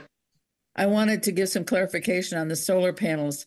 If I recall correctly, Priscilla and I were saying that if one of the solutions for heating Tracy Hall ended up being doing some cold weather heat pumps or whatever they're technically called, that it might be prudent to also invest in solar to help offset the cost of running electric heat pumps. Yes. Okay, thank you. All right, Alex. Sorry, I guess I'm still confused, and I just want a little bit of more of a granular clarity about how long our presentation should be. I've heard 5 minutes, then I've heard, you know, kind of alluding to a short presentation. Is it 5 minutes or is it 5 to 10? What are we talking so that we can plan and know how much time we have? Right. I don't think that there's going to be any presentation on Tracy Hall because there isn't one to be had. I don't know who's going to talk about generators, if anybody. So that leaves the highway garage, and Brennan's just said that there's not too much that probably can be added to that. So, I mean, how much time do you think you need? 15 minutes? Well, 15, well, that's rather generous. You know, I think we could probably do it. We could do it in 5. I just wanted to make sure that, you know, there's one number out there that everybody who's going to talk knows that they have, rather than, you know, everybody kind of shooting from the hip. So we're good with 5 minutes. If that's the rule, then that's good. Okay. Board, do you think 5 minutes is good? Yes. Nod, Mary, Roger. Can't see Pam. Yes. Yes, if Alex is comfortable with that, then that's good. Okay. Thank you. You're welcome. And I think, Roger, are you comfortable with that? Yeah, I would like, quite frankly, I would just want like a nice PowerPoint presentation in a PDF that I could read quietly alone in my home. But if that's me if I were a citizen, that's, you know, but if we can't provide that, that's fine. It will take some work. This is about community. We're all going to get together. Yes. But some people like to come prepared for their meeting, right? You know? All right. So, Alex and Matt, I would say you're comfortable with 5 minutes. If you go 6, nobody's going to complain. And we'll make an announcement that you'll be like in some corridor or someplace, you know, maybe out by the stairs if people want to ask more questions. How's that? Well, if people want to discuss these things, we're not saying they can't discuss them. They should be able to discuss them on the floor. And if they matter here, they could answer because they're here too. Yeah. We'll play it by ear. The idea is, I think mostly we wanted to hear from people, but obviously if they have questions, then it's great if you're willing to be there to answer them. Okay? So board members, are we comfortable with the 4 things that are on here? Oh, Matt, you have one more comment? Will we be able to just put up a slide or two? Roger's really excited about a slide. Yeah, I'm on board with Roger. I like what Roger. I like actually. I think that having materials in front of you beforehand is kind of nice, but at least to be able to show people what we're trying to articulate in sort of a spreadsheet that goes from essentially, red to black is important. And we would probably have a deck of 3 slides. Okay, Brennan, this is a technical question then. We'll probably have Jam here, right? I'm looking, you guys will be here for that night, will you? It's a public meeting. What day is that? It's the Wednesday, the 17th, and also a week from tonight. Right, and then Saturday, the 20th at 2 p.m. Okay, they're going to be here. So I guess you can figure that out with them about how you do a PowerPoint. Well, I was just going to say, we'll be doing a Zoom as well. And so Matt could share his screen, and that would be the PowerPoint on the big teleprompter. Okay. That sounds good. So do you have any? You're good to go. I have a question, Madam Chair. Matt, I think Matt had a follow-up, and then Mary. Oh, okay. Yep. No, that's perfect. Thank you. Okay, Mary? Are we envisioning these meetings to be in our usual conference space?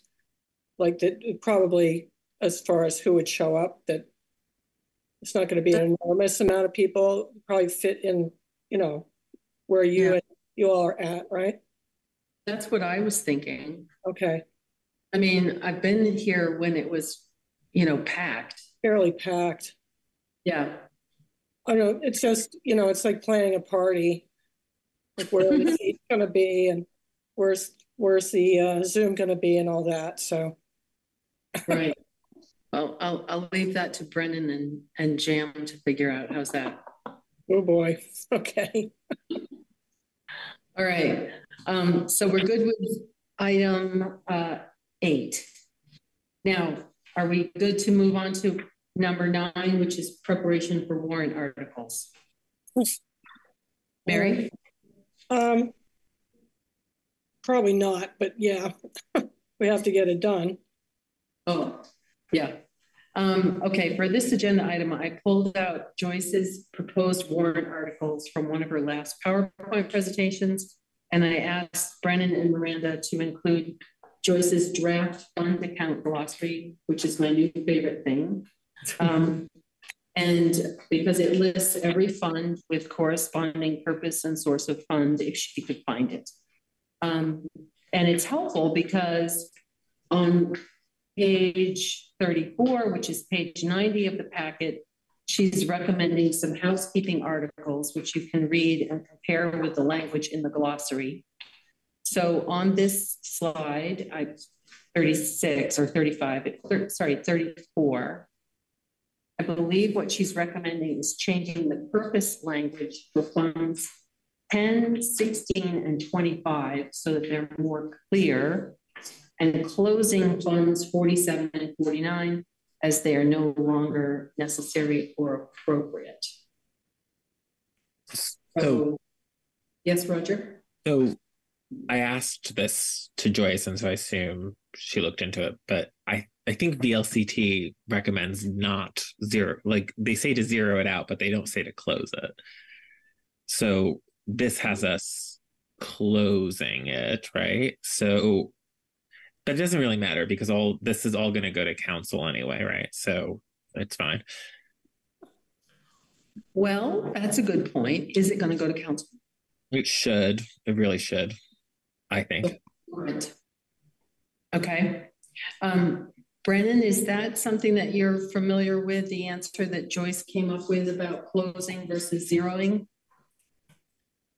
I kind of remember having the conversation in a budget meeting, but I think maybe VLCT would be a better resource than council because I mean, we're not going to have much time here as well. So whatever we're going to have on our warrant, we're going to have approved on the 24th, deadline 25th. And I mean, we can look into this, try to look into this kind of quickly. I'm not sure why, Roger. Do you remember the discussion, or was it your concern?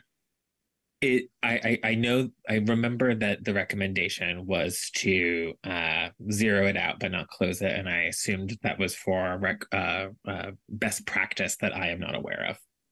So that's. I remember hearing it the same way as Roger. Zero. Well, we have Barry on the call still. I think she's there.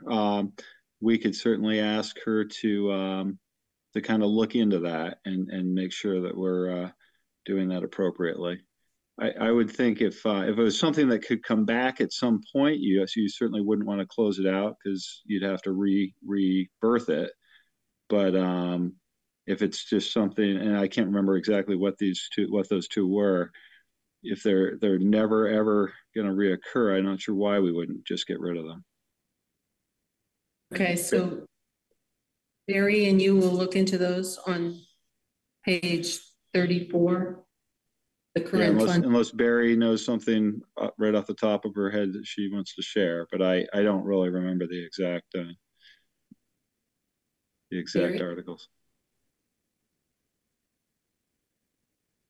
I don't recall either. I was thinking it might have been something to do with the accounting software as well, but I'll look into it. Okay.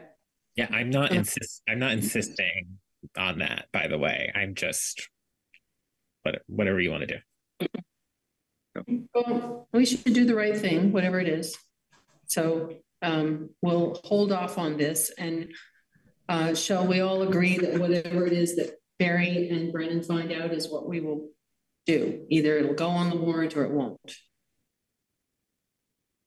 Yes? No? As far as closing or zeroing, that piece of it? That's okay. Right. Well, if it's zeroing or closing, I'd like clarity on that. But okay. These other articles, not all of this has to do with closing or zeroing. No. This section. So Fund 10, 16, and 25, it looks like what she's talking about is changing the purpose language to be more clear. So, and moving. Closing and moving too. Well, 10 would be one of those, because don't we have a public safety fund like the police station now? Isn't that the that's question? So, I mean, zeroing would just hold them there if we need to think about this more. And then on the dam, the surroundings of the dam are still there and, available for minimal use, not as a pool, but so, maybe zeroing might be just prudent as far as any of these. Okay. So if it's allowed, that would be prudent. So we've got 10, 16 with the dam, 25 is the fire station. Okay. I was just going to add, I know when Joyce went through this exercise, I think her priority there, her reasoning was that we wanted to clean these up a little bit, and this was going to be the chance to have the voters do that. So if we're just going to zero them, I don't think they don't need to be a warrant. I wouldn't think. It's just right, but then we get back to the question of should they be closed or not. And right. Barry said maybe it has to do with NEMRIC or something like that. They do have to be a warrant article if you're zeroing them out, because you have to move whatever money is if there's money in them to another fund. And on page 35, she gives more information about what she's proposing that we do. Shall the voters move the all remaining money from Fund 10, the police station fund, to the Fund 47, the Public Safety Facility Fund? So yes, you do have to have an article to move money because these funds are created by town vote. Right. I don't think all of them had balances, though. That's what I was saying. But she does specify that on page 35. She talks about remaining money being moved. Yes. In 10 and in 16. 25 is a renaming, it looks like. and a restatement of the purpose of Fund 47. So all of these would need to be articles on the town warrant as housekeeping articles. Does everybody agree with that? Yes. Yeah, I agree with this sort of row, which is moving money and sort of clearly defining the purpose. I don't think any of these have to do with closing funds. Okay, so the proposed funds to transact by article request, page 35, we all agree that those should go on the warrant. Yes. Yes. Anybody who disagrees, speak up. I think this is fine. I think I remembered also that the question to close is a separate question than the movement of, but I don't remember, and this is why looking at but you know, Miranda would know. I'm sorry, I'm doing it, but you guys can do this. Sorry, this is great. All right, so Lily's putting this together. Okay. So we'll Lily that's on the warrant. Page 34, we're waiting for more information from Barry and Brennan as to 47 and 49, which are on page 34. 47 is Public Safety Facility Fund. Borrowing articles. That was on the next page that we said we'd approve. It's changing the purpose. Okay, I see what you did. Okay, yeah. So let's look at page 36. That's a closure. So we're going to talk about Brennan and Barry are going to talk about that. Well, that's the ARPA one. That's the ARPA one. Yeah. And then the to be determined, the culvert fund and the roadway and pedestrian safety. So let's talk about roadway and pedestrian safety.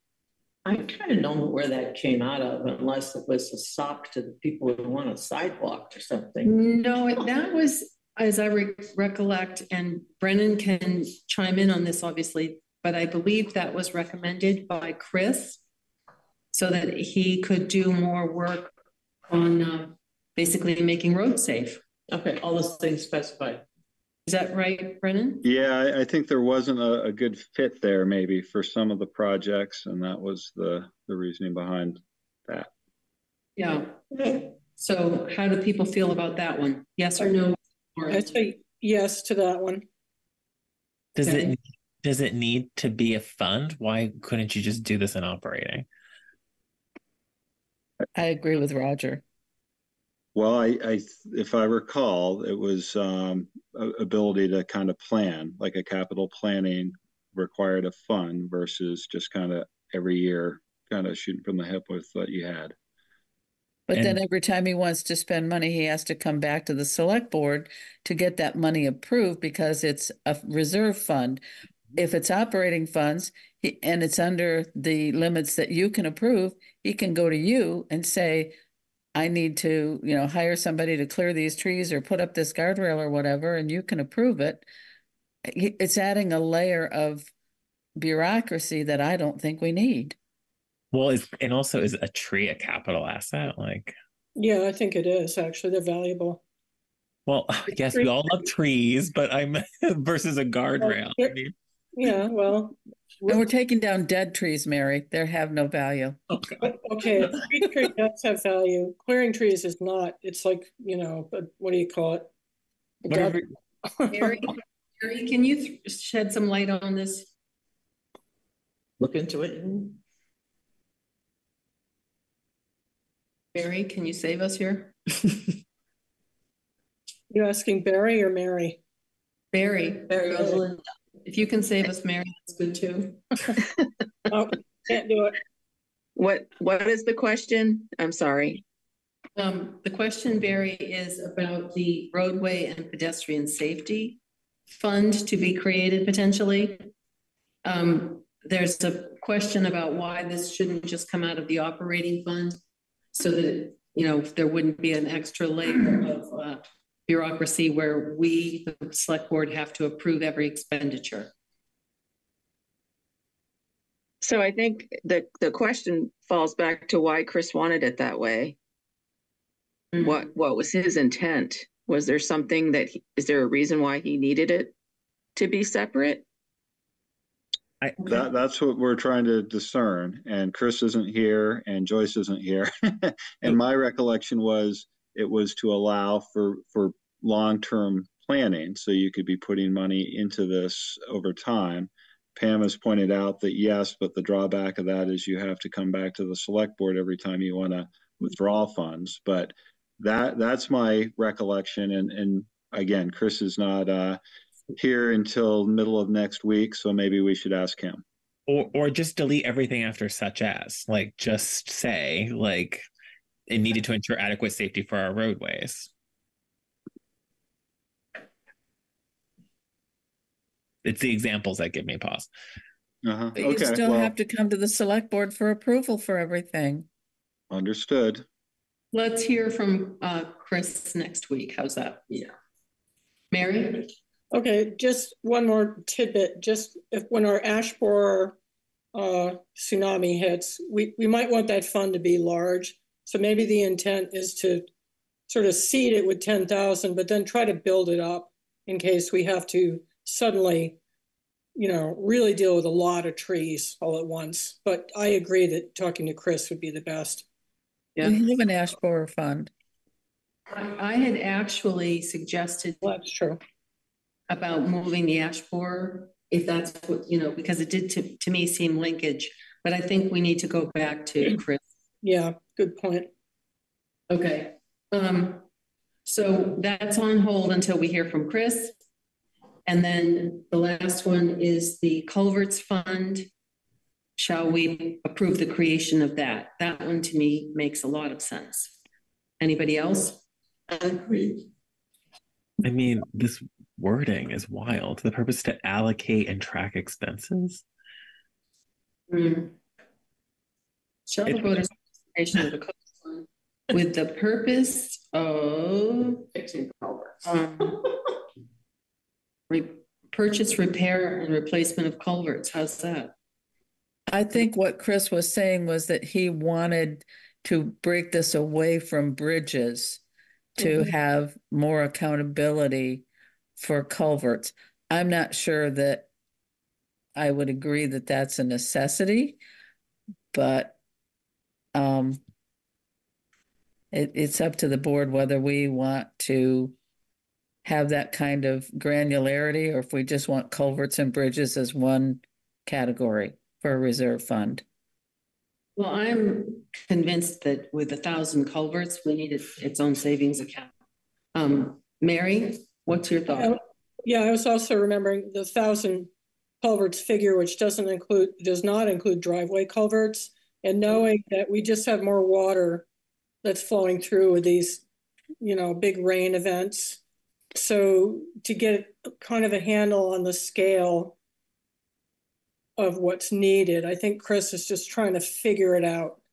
How much? Yeah. So yeah, I support it. Okay, so that's me, Priscilla, Mary, and anybody else? I would just say this all just needs editing. I would say, like, shall the voters approve the creation of a corporation with the purpose to allocate and track expenses? Like, shall the voters allocate $150,000 for the purposes of? I don't know. It's fine. How about shall the voters approve the creation of a culverts fund with the purpose to purchase, repair, and replace culverts in the town's jurisdiction and fund this with $150,000? Yeah, that's cleaner. I guess my general comment would be that town staff will look this over and like make the writing cleaner and potentially, like, I'm not sure I don't think it's a necessarily good practice to say all remaining funds, for example, like, but it might be fine. I don't know. Okay. Brennan can work figure it out. All right. And Pam, what was your feeling on culverts? I'm not sure it's necessary to have that kind of granularity. Okay. So it's 4 of us are in favor of it. All right, so we can say that that one's going to go on the warrant and the rest of them are works in progress. Is there anything else that wasn't in this packet that people think should be a warrant article? This is not your last chance, but the 24th will be. So I might, so the performance, the operational and performance fund, I confess that I forget the full name of it, but I think we found it very useful. It's been used. And I would advocate for replenishing it for what has been used in it. Replenish it. Okay. Do we have any idea what Stantec is billing us for Hemlock Road? Or we know what we're paying for the compensation study. We authorized that to come from that fund, and Stantec was also to come from that fund, I think. So we'd have to have some kind of a number on where those landed at the end of the year. I just think long-range planning is useful and we can use that fund for it. And we already have used it for long-range planning, so. The purpose under the glossary is from Article 8, March 1, 2022, to support reviews of town operations, technical studies, and meeting grant match requirements as needed. Great, we should replenish it. So amount too. Yeah, but that's something we could have done in the budgeting because it's a line item now. Mm-hmm. So is it appropriate to put it in as an article? It's not required. Right. It could have been in the budget. Mm-hmm. It still could be in the budget. Well, it could be one of our suggestions for the surplus.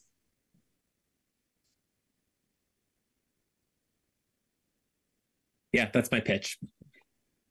So you want it on the big board for one of the.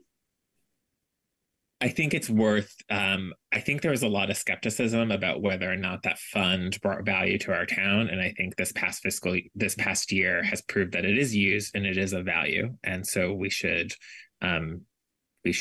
just share that with our community and hope that they, see its value too. So wouldn't these, like the 150 for the culverts also come out of the surplus? Otherwise, you're adding it to what's going to be raised in taxes. And it's not part of the budget. It's an article that has to be funded through taxes raised. So do you want to say that comes out of the surplus to get that fund up and running? Or are we going to raise an extra 150 over and above the budget? Good point. Well, I was thinking over and above, but let's hear what people want to do. So basically, the operational performance fund, the suggestion is to replenish it. I don't know what that means because I don't know what was in it initially, but I don't remember it being huge. It was 110,000 and we've used some of it, but I don't know how much. And culverts is extra, but those two are potentially warrant articles to raise the money in addition, or we could put them as surplus usage. To my mind, they don't have the curb appeal that the other items do potentially. So it would seem to me that they would be more likely warrant articles, but culvert might have some curb appeal. I think so, yeah. I would leave culverts as it's been proposed, and I would put I would say $50,000 or $30,000, effectively one study. Let's fund one more future study through that fund, and let's put it in the same section as the culverts. As the what? As the culverts. In other words, raise the taxes to cover it. Yes, because we are using it. It's valuable. Okay, so that's what Roger says. That's what Anybody? I would agree with that one. Anybody else? I can't keep straight what Roger said. Roger's saying he would put in an extra warrant article that says, will you give $30,000 to add to our existing operational performance fund? And will you give $150,000 for this new culvert fund? He would leave them as warrant articles. Two separate ones. Two separate ones, as opposed to putting them up on the board with all of the other things that we're going to say, this is what we think we should use the surplus for. So these are extra budget. Yes, which people could vote for or not. You know what, I don't care. Sorry. Okay. Passes. Mary, what do you think? On Roger's proposal? Yes, I think put it on as a warrant article, see what people think. Okay. Pam, warrant article or up on the board with surplus? Well, I think the 30,000 should have been in the budget, and I think the 150 should come out of the surplus. Okay. So I'm a no on both of those as separate articles to raise the tax rate. Okay. So Pam's a no, but we've got a majority. So there'll be warrant articles. They would still raise the tax rate if they were in the budget. Yep. Well, Okay. you should have thought of it earlier. Well, we're doing our best, aren't we? So now, ladies and gentlemen, I don't see anything else on my agenda. It's 10 o'clock. If anyone has anything, now is the time to tell us. I thought we were going to discuss the audit and the finance report. Is that not true? Thank you very much. Informational items, we have got the audit, and basically those of us who came here tonight received our own personal copy. The rest of you can stop in and pick it up at your leisure. The treasurer had or will have one put in her box, and for everyone else, the report is going to be online either today or tomorrow. It is. Miranda has done it. So everybody can look at the auditor's report, and I believe Brennan can confirm this, that the auditors will appear in person at our first meeting in February. Is that true? Yeah, we could tell them either meeting in February, really any future meeting, but I figured we'd probably want to get this out before, or have the discussion if there was any before town meeting. So right. I think I had tentatively told him it would be the first meeting in February. Okay, perfect. So that's that for audits. Then the other informational item is that the November financial reports are in the packet, and as usual, please send any questions to Brennan, which he can discuss with Barry and deal with appropriately. Beyond that, we had reports from fire department, which was sobering because it starts out with cozy fires and fireplaces. But I note that there's a call for volunteers, so I think I hope people respond. IREC tells us that the energy assessment hasn't happened yet. We hope this will be scheduled soon, obviously. But they are working to minimize the cost of the EV charging station at Dan and Witt's, which wasn't operational, but apparently is now. And they're correcting payments from Huntley Meadows, which should have been going to Norwich, but weren't. Unfortunately, we have also heard that Jeff Grout is leaving TRORC. Oh. So many thanks to him. That wasn't in a report. For good work. But we look forward to hearing about who our new director or coordinator will be. And the rec department report shows a great variety of youth and adult programs for winter. And I confess I had to look up what futsal is, but I now know something new. And I would just say well done to Bree for a selection of activities and community potlucks. The program is really a great resource for Norwich. Yeah. So is there anything else, ladies and gentlemen, that needs discussion or you'd like to bring up? Adjourn. Okay. Otherwise, I would entertain a motion to adjourn. I move to adjourn. Second. Thank you, Mary. Seconded by Priscilla. Roger, how do you vote? Yes. Pam? Yes. Mary? Yes. Priscilla? Oh, yes. And Marcia, yes, it's unanimous. We're adjourned at 10 p.m. exactly, and I